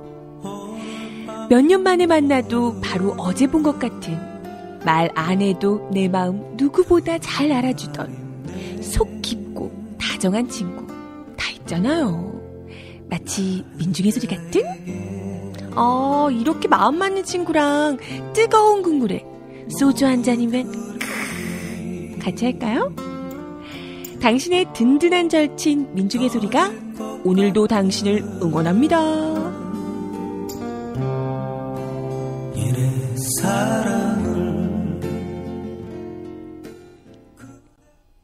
민중의 소리 후원 전화 1661-0451 1661-0451 민중의 소리. 진실은 반드시 밝혀진다고. 무엇이 진실입니까? 대통령이라고 하는 지위를 진실을 밝히지 않는 데에 역이용해서. 김보영 아나운서가 함께합니다. 아프니까 팩트다. 안녕하세요. 아프니까 팩트다. 김보영입니다. 지난주 목요일 가수 고 김광석 씨의 부인 서혜순 씨가 경찰에 출석했습니다. 서혜순 씨는 경찰 조사를 받기 전 기자들에게 작심 발언을 쏟아냈는데요. 김광석 씨의 음원 저작권료와 관련한 의혹에 대해 입을 열었습니다. 단지 저작권이 100억이니 200억이니 하는데 저작권 98년도에 500만 원 1년에 나왔고 그 이후로 7, 8년간은 거의 5, 600, 7, 800밖에 안 나왔어요. 1년에 한 달도 아니고요. 저작권료를 받으며 호화 생활을 한다는 의혹은 오해다라는 설명입니다. 이에 연예 전문 온라인 신문 디스패치가 한국음악저작권협회의 저작권 자료를 확인했는데요. 2008년 대법원은 김광석 씨의 음원 저작권은 서혜순 씨와 딸 서연양에게 있다 이렇게 판결했죠. 실제로 2008년과 이듬해까지 서혜순 씨가 받은 저작권료는 1년에 700만 원 수준이었습니다. 하지만 2010년부터 서혜순 씨의 저작권료 수입은 크게 늘었습니다. 이에 2013년에는 1억 원에 육박하는 저작권료를 챙겼습니다. 2013년은 김광석 씨를 재해석한 뮤지컬과 연극이 만들어지며 김광석 씨가 크게 회자된 시기였죠. 이듬해에는 무려 1억 7천만 원의 저작권료 수입을 지급받았는데요. 이때부터 서혜순 씨가 받은 저작권료는 1억 원 이하로 떨어진 적이 없습니다. 서혜순 씨가 700만 원가량의 저작권료 수입을 받은 기간은 단 2년뿐인 것입니다. 한편 서연양이 사망한 시기는 2007년 12월 23일인데요. 서혜순 씨가 한국음악저작권협회에 저작권 상속권자로 등록한 시기는 2007년 12월인 것으로 알려졌습니다. 김광석 씨의 유족 측과 고발뉴스 이상호 기자는 딸 서연양을 유기치사했다라고 밝히며 서혜순 씨를 고발했죠. 지금까지 아프니까 팩트다였습니다. 찬바람이 싸늘하게 불어올 때는 따뜻한 새싹당 콩차, 풍부한 아스파라긴산과 레스베라트롤, 그리고 그 어떤 차도 따라올 수 없는 고소한 맛. 따뜻한 새싹당 콩차로 하루를 시작하면 참 좋습니다. 이런 환절기에 기분 좋은 차 한 모금 새싹당 콩차. 티백 2+1 행사는 계속됩니다. 새싹당 콩차는 인터넷 전창걸몰닷컴에서 구매하실 수 있습니다. 전화 구매는 070-8635-1288 070-8635-1288. 여보, 우리 입맛도 없는데 시원한 국수 한 그릇 어때? 아빠, 밀가루 음식 먹으면 속 쓰려. 알았어. 내가 남도 먹거리 쇼핑몰에서 한 방에 해결하지. 남도 먹거리 쇼핑몰의 국민건강 프로젝트. 100% 우리 쌀로 만든 현미 쌀국수와 현미 누룽지로 가족의 건강을 책임집니다. 남도 먹거리의 다양한 꾸러미 상품을 만나보세요. 포털 검색창에 남도 먹거리를 검색하시거나 주문 전화 1544-1669 1544-1669로 전화주세요.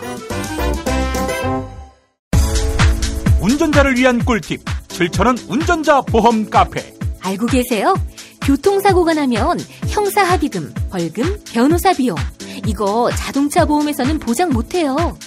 운전자 상해까지도 책임져드리는 7,000원 운전자 보험 카페. 버스, 택시, 트럭 등 영업용 차량 운전자를 위한 12,500원 운전자 보험 카페도 있습니다. 실손, 부모님 건강, 자녀 보험도 안내해드립니다.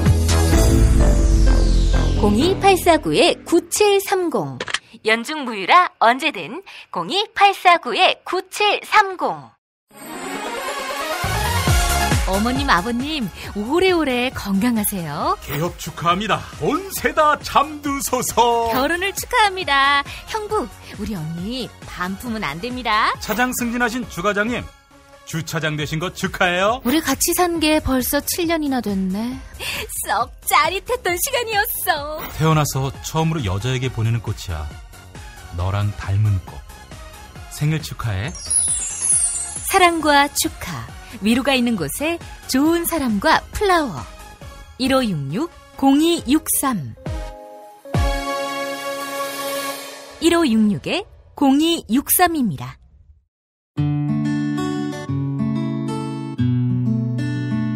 당신과 내가 좋은 나라에서 그 정의로운 나라 그곳에 산다면 난 그냥 좋아서 웃기만 할 거예요.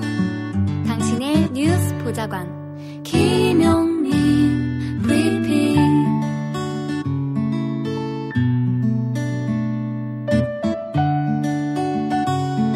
대한민국 뉴스 브리핑의 선두주자 김용민 브리핑. 계속해서 김보영 아나운서가 오늘의 날씨를 전해드립니다. 날씨를 전해드리겠습니다. 오늘 전국 내륙에는 가끔 구름만 끼면서 선선한 가을 날씨가 이어지겠는데요. 아침에는 내륙 곳곳에 안개가 짙게 끼겠습니다. 다만 제주도는 오후까지 최고 40mm의 비가 내리겠습니다. 당분간 제주와 남해안에서는 바람이 강하게 불겠습니다. 낮 기온은 서울 21도, 대전과 청주 20도, 부산은 20도로 예상됩니다. 여기는 대한민국 브리핑 1번지 김용민 브리핑입니다.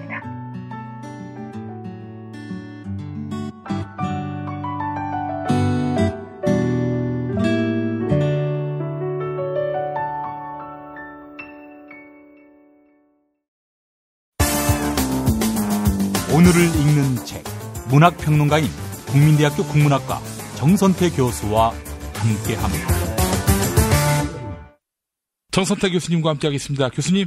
네, 안녕하세요. 네, 추석 연휴와 함께 시작한 10월이 벌써 절반이 사라졌습니다. 네, 사라졌는지 어딜 흘러갔는지. 네. 제가 짧게 군 생활을 했지만은 한 달 했습니다. 제 훈련소 생활. 그 한 달은 한 10년 같았는데 요즘은 정말 40 넘어가니까요. 저는 쏜살같이 이 날들이 지나가는 것 같습니다. 좋은 시절입니다. 40대. 좋은 시절입니까? 우리 교수님 연배 때는 어떻게 되는 겁니까? 세월이. 글쎄요. 이 세월이 보이지 않는다고 하는 게 맞는 것 같아요. 발이 보이지 않을 정도로. 네. 가능하면은 시간을 외면하려고 하죠. 그렇군요. 예.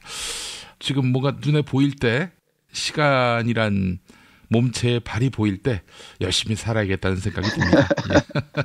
그래서 오늘 하늘도 높고 새털 구름이 아주 아름답게 펼쳐져 있길래 시간을 껴안고 저 새털 구름 속에서 뒹굴었으면 했습니다. 예. 알겠습니다. 또 이렇게 우문의 현답을 해주시니까 몸둘 바를 모르겠습니다, 교수님. 네. 근데 우연히 우리 이원배 기자랑 방송하는 거 들으니까 40대에서 50대로 가는 길목에서 많이 서성이고 있구나 이런 생각을 했어요. 그러고 보니까 우리 방송에 고정 출연해 주시는 연사 보니까 김프로가 30대, 이완배 기자님 40대, 그리고 교수님 50대 아닙니까? 마지막은 얘기하지 마시죠. 알겠습니다. 예. 정선태 교수님은 땡땡대. 예. 네. 60대가 가까운 50대입니다. 그렇군요. 예. 하여튼 일상 속에 치여 사는 그 삶을 사는 세대가 40대까지 아니겠습니까? 아무래도 그렇죠. 그 아이들이 각자 주체성을 갖고 자기들 마음대로 살려고 할 때 이 50대에 전에는 느끼지 못했던 고독 이런 것도 엄습해 옵니까, 교수님? 네, 아이들이 다 자라고 나면은 많이 쓸쓸하고 외롭고 할 때가 많아요. 그거 어떻게 해야 됩니까, 그때는? 책하고 놀아야죠. 책하고요. 예. 오늘 소개해 주시는 책도 그런 맥락에서 버타기 좋은 책입니까? 그렇지는 않은 것 같은데 오늘은. 오늘 프레데릭 마이어의 편견, 인류의 재앙이라는 부제가 달려 있는데요. 예. 이걸 고른 건 저쪽 사람들. 제가 이 방송에서 저쪽 사람들이라 하는 건 이제 다 아실 겁니다. 예. 저쪽 사람들이 내뱉는 언어가 예. 참 살벌하고 투박하고 정말 이 광기로 가득 차 있다는 생각에서 저 편견은 어디서 비롯한 것인지 고민하다가 이 책을 한번 골라봤습니다. 정말 묻고 싶어요. 뭐 먹고 그렇게 됐는지. 그러게 말입니다. 네, 그런 얘기 있잖아요. 히틀러의 나치즘과 그 유태인 대학살은 뭐 역사적으로 다 알린 사실이고 예. 상식이 있는 사람이라면은 뭐 누구나 거기에서 역사적 교훈이랄까 성찰을 얻게 마련이죠. 그런데 지금도 나치를 숭배하는 사람들이 많다고 해요. 예. 그러면서 뭐라고 얘기하냐면 유태인 학살은 조작된 것이다. 그리고 히틀러는 위대했다. 그때 유태인을 더 많이 죽이지 못한 게 잘못이다. 언젠가 히틀러는 다시 부활할 것이다. 어허. 뭐 이렇게 생각하는 사람들이 적지 않다고 합니다. 오래전에 소개해드렸던 브라질에서 온 소년들이라는 뭐 소설에서 얘기한 게 아니고 예. 현실적으로 이른바 신나치주의, 네오나치즘을 추종하는 자들이 이런 편견에서 헤어나오지 못한다고 합니다. 예. 근데 이게 남의 얘기인 줄 알았더니 요즘 들어 얘기를 들으니까 조아무기를 비롯해서 저쪽 사람들의 언어가 이런 광기 언어를 그대로 반복하고 있는 게 아닌가 어허. 그런 생각을 해요. 예. 참 언어의 빈곤을 그대로 알 수도 있겠지만은 더군다나 어쩌면 저렇게 반성이나 성찰이 불가능할 지경까지 이르렀을까 생각하면서 여러 가지 불편합니다. 예. 그래서 오늘 제가 자주 가는 사우나에 앉아 있는데 좀 나이가 드신 분들이 앉아가지고 험한 말들 쏟아내요. 어허. 차마 입에 담지 못할 말들 쏟아냅니다. 네. 김인수 헌법재판관을 염두에 둔 표현 같은데 통진당을 옹호한 아주 골수 빨갱이다부터 시작해서 추미애 의원을 두고서 뭐라고 얘기하냐면은 이상한 그 욕설과 더불어서 이 여성을 비하는 욕설이 나왔겠죠. 아무래도. 네, 욕설 포함해서 토지 공개념 얘기를 두고 얘기하는 모양이에요. 네. 토지를 뭐 국유화하자니 저게 빨갱이 아니냐 뭐부터 시작해서 네. 입에 담을 수 없을 정도의 뭐 험한 소리들, 그 정말 무지로 가득한 소리들을 아무렇지도 않게 내뱉습니다. 예. 오래 전이라면은 제가 버럭 화를 내면서 뭐 한바탕 했겠지만 예. 요즘은 뭐랄까 쓸쓸해져요. 그런 나이 든 사람들의 입에서 큰 소리가 나오는 거 보면은 네. 상당히 씁쓸해지고 또 쓸쓸해지기도 하고 우울해지기도 하고 그렇습니다. 왜냐하면 어쩌다가 저런 지경이 이르렀는가. 무엇이 도대체 저런 사람들의 사고방식을 저런 방향으로 이끌었는가. 이런저런 생각을 하게 됩니다. 하여튼 교수님, 지금 교수님 연배에서는요. 나뭇잎도 주의해야 됩니다. 왜 이렇게 자꾸 연배를 따지십니까? 그거는 40대, 30대들하고 있을 때 말씀하시고요. 이거 편견입니다, 편견. 예, 알겠습니다. 교수님, 오랫동안 방송하셔야지. 괜히 또 어디서, 깽ቃ 물어주는 그런 상황이 오면은, 못 뵐 수 있잖아요. 그런 말씀을 드리는 겁니다, 예. 걱정하지 마십시오. 예, 알겠습니다. 네. 프레드릭 마이어는 교육과 철학을 전공한 학자인데요. 예. 이 책은 전 세계 이곳저곳에서 자신이 경험한 사실들 토대로 해서 우리 세계의 미만에 있는, 미만이란 말이 가득 차 있는 이런 뜻인데요. 가득 차 있는 편견의 양상들을 드러냅니다. 대표적인 게 인종 편견이 있을 수 있죠. 흑백차별이 대표되는. 그리고 그 연장선상의 외국인 노동자에 대한 편견들, 그리고 소수자에 대한 편견들, 또 세대 간의 편견, 남녀 간의 편견, 또 빼놓을 수 없는 게 종교 간의 편견도 있겠죠. 또 빈부 간의 편견도 있을 수 있고요. 하면서 머릿말을 펼치면 프레드릭 마이어가 이렇게 얘기합니다. 편견과 증오가 오늘날 같이 만연해 있는 한, 타협과 소통이 근본적으로 제한되어 있는 한 우리 인류의 미래는 결코 낙관적으로 바라볼 수 없습니다. 하면서 편견이야말로 인류의 재앙이라고 얘기를 해요. 자연적 재앙, 환경 재앙도 있을 수 있고 여러 가지 재앙의 양상들이 있겠지만은 프레드릭 마이어가 보기에는 편견이야말로 인류의 재앙의 조짐을 가장 정확히 보여주는 징표라고 말을 하네요. 그 중에서도 편견을 조직화해서 내면화하는 게 이게 더 큰 문제라는 것이죠. 제가 보기에는 이런 편견들을 조직화하고 지속적으로 내면화하는 프로세스, 과정들이 어떻게 진행되는가를 간파해내는 게 우리의 몫인 것 같습니다. 예. 아까 제가 목욕탕 말씀드렸는데 나이 드신 분들의 의식들을 저렇게 편견으로 가득하게 만들어 놓은 정체가 무엇인지 그 내면화 과정들을 우리가 들여다보는 것도 해야 할 일이겠죠. 예. 이 책에서 중심적으로 다루는 것은 주로 이제 파시즘과 나치에 의한 대량 학살, 그리고 뭐 그 연장선에서 인종차별 등등이 있는데요. 예. 이 중에서 그 히틀러의 인간에 대한 증오가 어떤 극한적인 상황에까지 이르는지를 잘 보여주는 게 있습니다. 예. 이렇게 얘기하네요. 히틀러에게는 편견이 하나의 생활 양식이었대요. 예. 그러면서 히틀러 이전에는 그 누구도 편견을 조장하기 위해 그만큼 체계적으로 선전하지 못했다는 겁니다. 예. 이 점이 중요한데요. 편견이라는 건 뭐 있을 수 있죠. 우리하고 좀 다른 사람에 대한 그 선입견이나 편견이 있을 수 있는데 이걸 정치적으로 활용하고 이용해서 조직화하고 내면화하는 과정까지 밟은 것은 현대 정치사에서 히틀러가 처음이라고 얘기합니다. 행진곡이나 군중대, 성령식 등등 그리고 온갖 미디어를 동원한 세뇌의 과정들 있죠.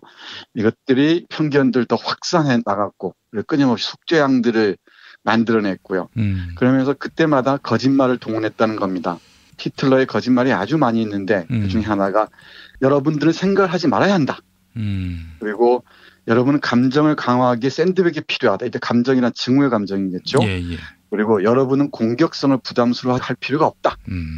그리고 나는 여러분이 문명의 법칙을 떨쳐버릴 수 있도록 해주겠다. 그리고 마지막으로 이런 거짓말까지 아무렇지도 않게 내뱉습니다. 내 말을 귀담아 들으면 여러분은 증오의 힘을 통해 구원받을 수 있을 것이다. 거의 편견이나 증오의 종교화에 이른 것 같아요. 예, 예. 이런 증오의 토대를 두고 확산된 편견들이 앞에서 말씀드렸던 이른바 히틀러를 중심으로 해서 수행한 역사적 참상들을 가능하게 했던 것이죠. 예. 근데 이 책에서 강조하는 건 이런 겁니다. 우리 사회가 공평하지 못하고 공정하지 못하고 소통의 회로가 차단돼 버리면은 만연한 환멸들이 새로운 형태의 히틀러를 갈망할지도 모른다는 거예요. 저는 이 구절을 보면서 지난 정권 아래에서 우리가 많이 환멸로 점철해 있었잖아요. 예. 환멸의 시간들을 어렵게 살아왔는데 만약에 우리가 그 환멸을 이겨내지 못했다면은 그 환멸의 시간들을 촛불로 태우지 못했다면은 우리는 지금 어떤 상황에 처해 있을지 생각만 해도 끔찍합니다.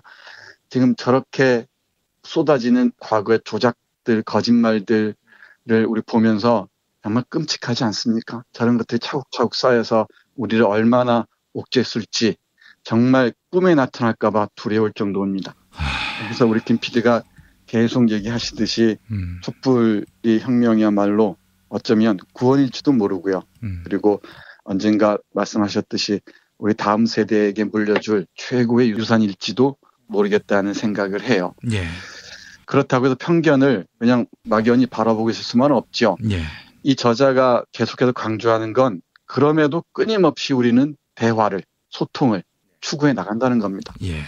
저들이 아무리 저런 폐악질을 해오고 분탕질을 하더라도 저렇게 말도 안 되는 조작들을 하더라도 우리가 또 그 진실을 밝히는 과정에서 끊임없이 추구해 나갈 게 있습니다. 예. 그게 바로 소통이라는 것인데 이 세 가지를 얘기하는데 그중에 두 가지만 보면 이렇습니다. 우리는 타자를 새로운 눈으로 보아야 합니다. 우리는 타자를 단지 우리의 욕구 충족을 위한 도구로 바라보고 있다는 데 문제의 심각성이 있습니다. 우리는 타자를 지배하려고 하는 사디스트이거나 아니면 우리 자신의 굴복을 통해 현실을 극복하려고 하는 마조키스트, 이 둘 중에 하나라고 이미 장폴 사르트르가 말한 바 있습니다. 또 다른 대안은 타자를 있는 그대로 받아들이고 그들과 보다 깊은 관계를 맺는 일입니다. 제가 이 구절을 읽어드리면서도 우리 청취자 여러분들이 많이 고민을 하실 것 같아요. 그렇다면 저들도, 제가 저들이라고 하는 저들입니다. 저들도 이런 눈으로 바라봐야 할 것인가? 참 어렵죠. 그렇다 하더라도 우리는 바라봐야 합니다. 저들이 왜 저런 생각을 하게 됐는지, 그래야 우리가 저들과 대결할 수가 있겠죠. 예. 왜 저들이 저런 지경에 이르렀는지 이를 촘촘하게 살필 필요가 있을 것 같습니다. 예. 그러면서 이 저자는 이렇게 이어서 얘기합니다. 우리는 행동에 나서야 합니다. 편견의 폐해에 대해 지적으로 설명하는 것보다 우리 쪽에서 시민의 용기를 행동으로 보여주는 것이 한결 더 중요합니다. 예컨대 우리들 중에서 비밀 경찰에 맞설 만한 용기를 가진 사람은 많지 않습니다. 하지만 우리 사회의 소수 집단에게 친절을 베풀고 그들을 배려해 줄 수는 있습니다. 그리고 편협한 복음을 전파하는 사람들을 제지할 수는 있습니다. 그러니까 우리 사회의 편견을 조장하는 애들, 편견을 조직하고 확산하는 자들이 있지 않습니까? 예. 그들의 통로를 막기 위해서라도 우리는 행동에 나서야 한다는 얘기입니다. 그리고 저들의 심리적 메커니즘, 의식의 작동 원리들을 우리가 간파해야 한다는 것이죠. 그래야 편견으로 가득한 증오의 언어를 내뱉는 저들을 차단할 수가 있다는 게 프레드릭 마이어의 얘기인 것 같습니다. 예. 그러니까 우리가 흔히 우리가 정말 다른 광기의 언어를 내뱉는 자들 보면은 외면하고 싶어질 때가 많잖아요. 예. 직면하자는 겁니다. 직면하고 대면해야 저들이 더 이상 뿌리를 내리지 못하지, 그렇지 않으면 그 뿌리는 어떤 식으로는 더 깊이 내릴 수 있다고 생각하는 것 같습니다. 예. 이 저자인 프레드릭 마이어는 세계주의적 인도주의자 이렇게 이해하는 것 같아요.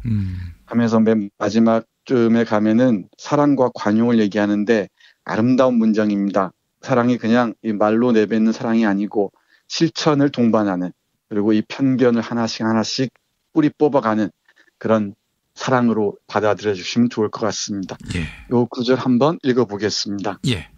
사랑은 내가 다른 사람을 포용함으로써 시작됩니다. 그렇게 사랑이 시작되면 개인은 사랑의 능력과 약점을 자각하게 되고 자신의 긍정적인 면을 강화하게 되며 이런 튼튼한 바탕에서 자신의 삶을 건설하게 됩니다. 이렇듯 자신의 가치를 알게 됨으로써 그는 다른 사람을 비하할 필요가 없어지게 됩니다. 그렇게 되면 속죄양이 필요 없어집니다. 그렇게 되면 생각의 폭이 넓어지고 보다 큰 자신을 경험하게 됩니다. 그렇게 되면 자신과 이웃 사람들 간의 차이도 점점 줄어들게 됩니다. 우리는 자신을 사랑하는 만큼 다른 사람들도 인정해 주어야 합니다. 그렇게 되면 그들의 시련과 약점, 좌절, 그리고 그들의 잘못 등을 내 것처럼 인식하게 됩니다. 이 말은 자신의 삶을 다른 사람들과의 관계 속에서 바라보고 다른 사람들과 공감대를 형성하라는 뜻입니다. 사랑은 감정 이상의 것입니다. 사랑은 행동을 옮겨질 때 비로소 발현됩니다. 사랑을 아는 것과 사랑의 삶을 사는 것은 별개의 문제입니다. 대부분의 사람들은 사랑을 그들의 삶의 절정으로 여기며 기다립니다. 마치 어떤 처녀가 캐딜락을 탄 스타를 기다리듯이, 혹은 어떤 남자가 완전한 여자를 기다리듯이 말입니다. 그러한 사랑은 결코 진정한 사랑이 아닙니다. 그러한 기대는 우리에게 현실의 요구와 현실성을 직시하지 못하게 합니다. 사랑이란 시야를 더 크게 넓히는 것입니다. 사랑은 우리의 메마른 일상적 삶을 온기와 애착이 샘솟는 오아시스로 만들 수 있습니다. 네, 이렇게 이어지는 아름다운 문장입니다. 제가 주목하는 것은 편견과 편견에 바탕한 증오로 가득한 사람들은 궁극적으로는 자신을 사랑할 능력이 없는 사람이라고 생각을 해요. 네. 그리고 자신을 깊이 사랑할 때, 자신의 강점뿐만 아니라 약점까지도 사랑할 때 다른 사람들에게 팔을 벌릴 수 있고 그게 편견에서 해방되는 길, 그리고 그건 궁극적으로 자신을 더 넓고 깊게 사랑하는 방법이 아닐까 생각합니다. 예. 그리고 이건 실천을 통해서, 행동을 통해서 현실화할 수 있다고 생각합니다. 편견을 벗어나기 위한 사랑과 관용의 길 위에서 과연 우리는 어떤 좌표를 삼아야 하는지, 편견의 사례와 해결 방안에 관한 대화의 책, 우리가 벌써 이 책을 들 필요가 있을까 하는 생각은 듭니다만은, 네, 미리 준비하고 있는 것도 필요하겠죠. 네, 맞습니다. 그 편견의 노예가 되지 않는다는 점을 저는 강조하고 싶고요. 네. 그렇다고 제가 여러 차례 강조했습니다만은 역사에 죄를 지은 자들을 정말 아량 어린 손길로 용서하자는 건 아닙니다. 네. 그거야말로 역사적 실천을 위반한 것이라고 생각합니다. 저들이 저지른 죄상들에 대한 정확한 진상을 파악하고 저들의 성찰과 깊이 있는 사죄가 가능할 때 우리는 관용을 얘기할 수도 있겠죠. 예. 우리가 톨레랑스를 얘기하고 관용을 얘기합니다만은, 톨레랑스는 관용은 진실에 대한 깊이 있는 파고들기죠. 파고들기. 그리고 역사를 왜곡하고 조작하고 역사에 이 죄를 지은 자들에 대한 깊이 있는 비판, 그 당사자들의 성찰 없이는 용서는 베푼 사랑입니다. 교수님, 여담입니다만은 지금 저쪽에서 거의 막 나가던 멘트를 남발하는 거는 두려움의 표시는 아닐까요? 맞습니다. 제가 그 말씀 드리려고 그랬는데 우리 김 PD 확실히 훌륭하십니다. 누구 제자인데요? 네. 히틀러가 저렇게 편견의 노예가 돼서 극단적인 지경까지 이른 것은 결국은 열등감 때문이었다고 얘기하고 또 불안감 때문이었다고 얘기해요. 네. 그러니까 자신을 버틸 수 있는 내적인 힘이 없었던 것이죠. 그러니까 자신의 이성을 선용할 수 있는 방법을 찾지 못한 자가 결국은 타자에 대한 증오를 통해서 자기를 증명하고자 한다는 것인데 예. 그건 결국 자신의 열등감의 다른 표현이라고 프레드링 정확하게 얘기를 합니다. 네. 금방 말씀하신 대로 저쪽에서 많은 사람들이 얘기하되 아무거나 던지는 것 그리고 아무런 생각 없이 내뱉는 말들은 어떤 사람들은 뭐 기획하는 뭔가 정확한 뭔가 계획이 있을 것이 생각하는데 제가 보기에는 불안감이자 열등감이자 어떤 초조감의 발현이 아닌가 그런 생각을 해요. 그럴 때 쟤들이 불안해하고 초조하는구나. 그러니까 물러서야지, 좀 봐줘야지. 이래서는 안 된다고 생각합니다. 예. 다시 한번 말씀드립니다만은 이 관용을 얘기하는 책 얘기하다가 마무리를 이렇게 해서 조금 낯설긴 한데요. 그럼에도 이 말을 떠올리지 않을 수가 없습니다. 물에 빠져 있을 때 미친 개는 두들겨 패야 됩니다. 또 이렇게 동정이나 연민을 베푸는 순간 저 개는 또다시 우리를 아주 무섭게 물어뜯을 것이라는 것 우리는 역사를 통해서 몇 번씩이나 반복해서 배워왔다는 것 깊이 헤아렸으면 좋겠습니다. 알겠습니다. 교수님 오늘 말씀 잘 들었고요. 또 내일 뵙도록 하겠습니다. 네, 내일 뵙겠습니다.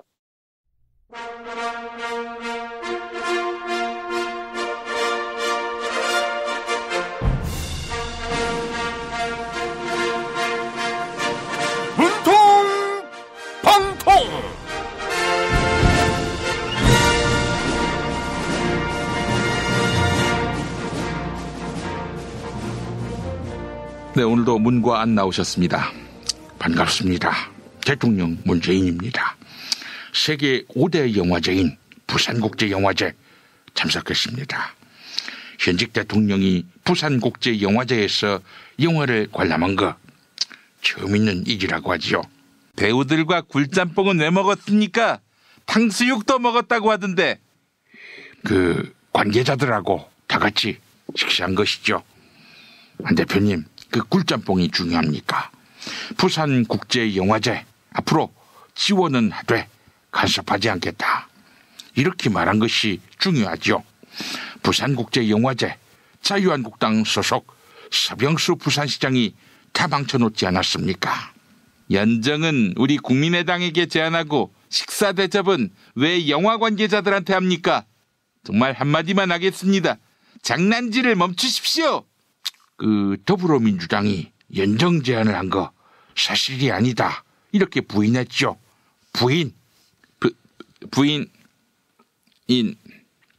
인제 아무런 의사도 없으면서 국민의당을 떠볼 생각이라면 착각하지 마십시오.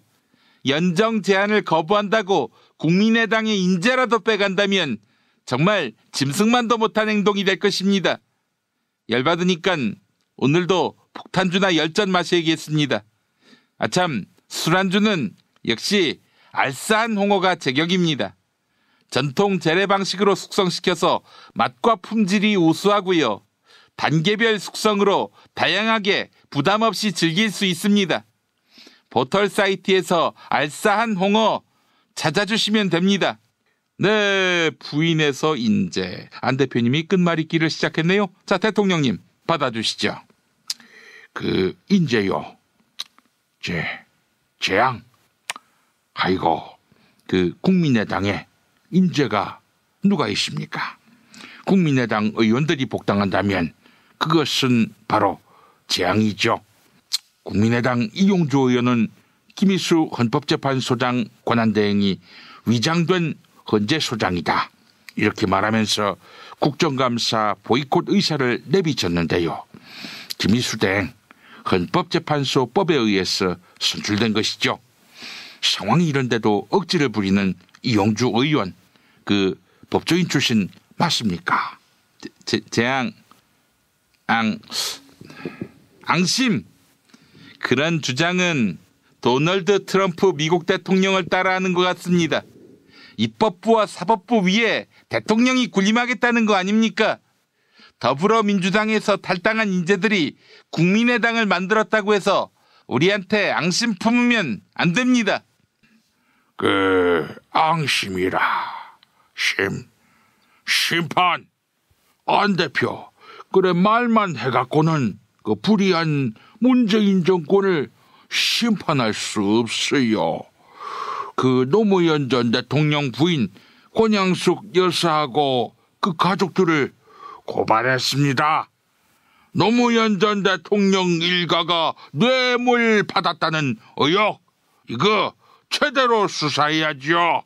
그 홍 대표님 얼마 전에 고 노무현 전 대통령 뇌물 계좌가 확인됐다, 이런 거짓말 하신 거 기억나는데 거짓말한 지 얼마나 됐다고 또 심판 판표 홍판표 씨, 친박계 최경환과 서창원 출당은 왜 취소했습니까? 적폐 세력인 친박 잔당들을 이용해서라도 제1당이 되려고 하는 겁니까? 실망입니다. 판표 표리부동 안 대표 호박씨까지 마세요. 자유한국당이 바른정당 흡수하고 제1당이 되면 폐 아플 것 같아서 내한테 뭐라는 거 아니에요. 근데 안 대표 안심하세요. 그렇게 베베 꼬여가지고 뭘 할 수 있겠어요. 나는 자기를 노리는 중천의 소선해보다는 내 나라를 지키는 아름다운 석양이 될 겁니다. 어디서 허세를 부립니까? 발정제 먹었습니까? 아구창 맞는 수가 있습니다. 홍 대표님, 석양이 되셔도 그리 아름다울 것 같지는 않은데요. 예, 오늘도 애청자 여러분이 안 대표님을 대신해서 끝말잇기 이어가 주셔야겠습니다. 팟빵 게시판에 표리부동의 동으로 시작하는 단어, 이메일 주소, 사연 남겨주시기 바랍니다. 당첨자께 천연 재료로만 만드는 비열을 따다 구운 과자 롤 카스테라 선물해 드립니다. 문통방통 마치겠습니다.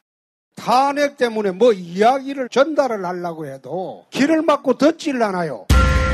회족 수준으로 쪼그라든 한국 보수. 회생의 길은 과연 있을까? 변화된 정치 환경, 갈 길 잃은 보수에게 새로운 희망을 제시한다. 애국 보수의 화려한 부활과 집권을 위한 본격 가이드, 김용민의 신간, 보수를 지켜라.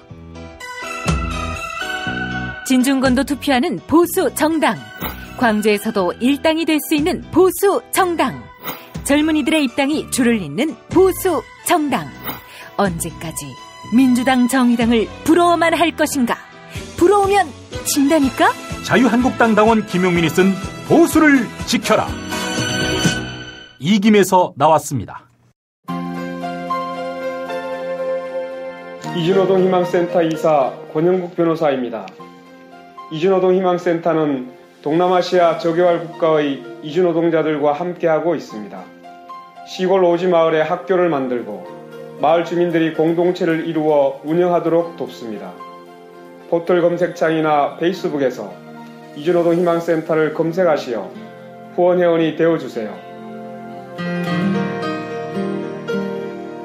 노동 존중 생산과 소비를 통한 사회연대를 추구하는 문자당이 함께합니다.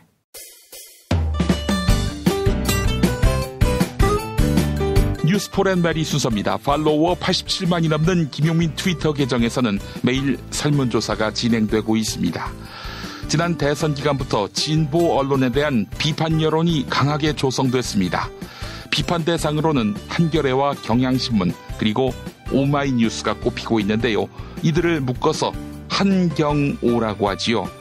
자, 대선이 끝나고 5개월이 지난 지금 시민들은 이른바 한경오를 어떻게 평가하고 있을까요? 오늘 새벽 5시까지 모두 3,062분이 의견 남겨주셨습니다. 61%, 3분 가운데 2분은 한경오를 여전히 불신한다. 이렇게 응답해 주셨고 26%의 시민들은 한경오를 신뢰했다가 불신하게 됐다. 네, 87%가 한경호를 불신한다라고 답했고 여전히 신뢰한다는 시민들은 11%로 나타났고 한경호를 불신했다가 신뢰하게 됐다. 이런 의견은 2%에 머물렀습니다. 한경호 신뢰한다. 네, 13%였습니다. 설문조사에 참여해 주신 여러분 감사합니다.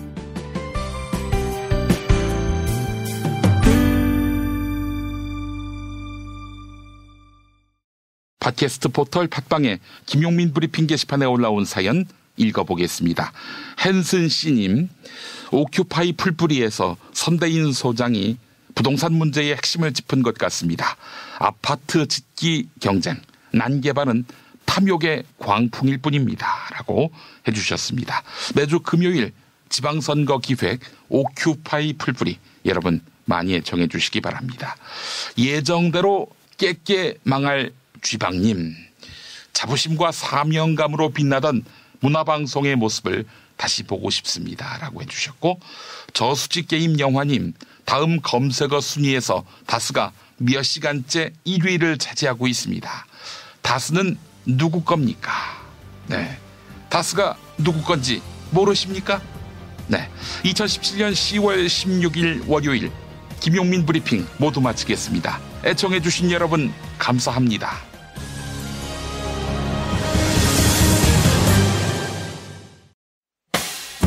김용민 브리핑과 함께한 시간 어떠셨어요? 다음 시간에도 보다 바르고 알차며 즐거운 정보로 여러분을 찾아가겠습니다. 팟캐스트 포털 팟빵에서 다운로드하기, 구독하기, 별점 주기, 댓글 달기로 응원해주세요.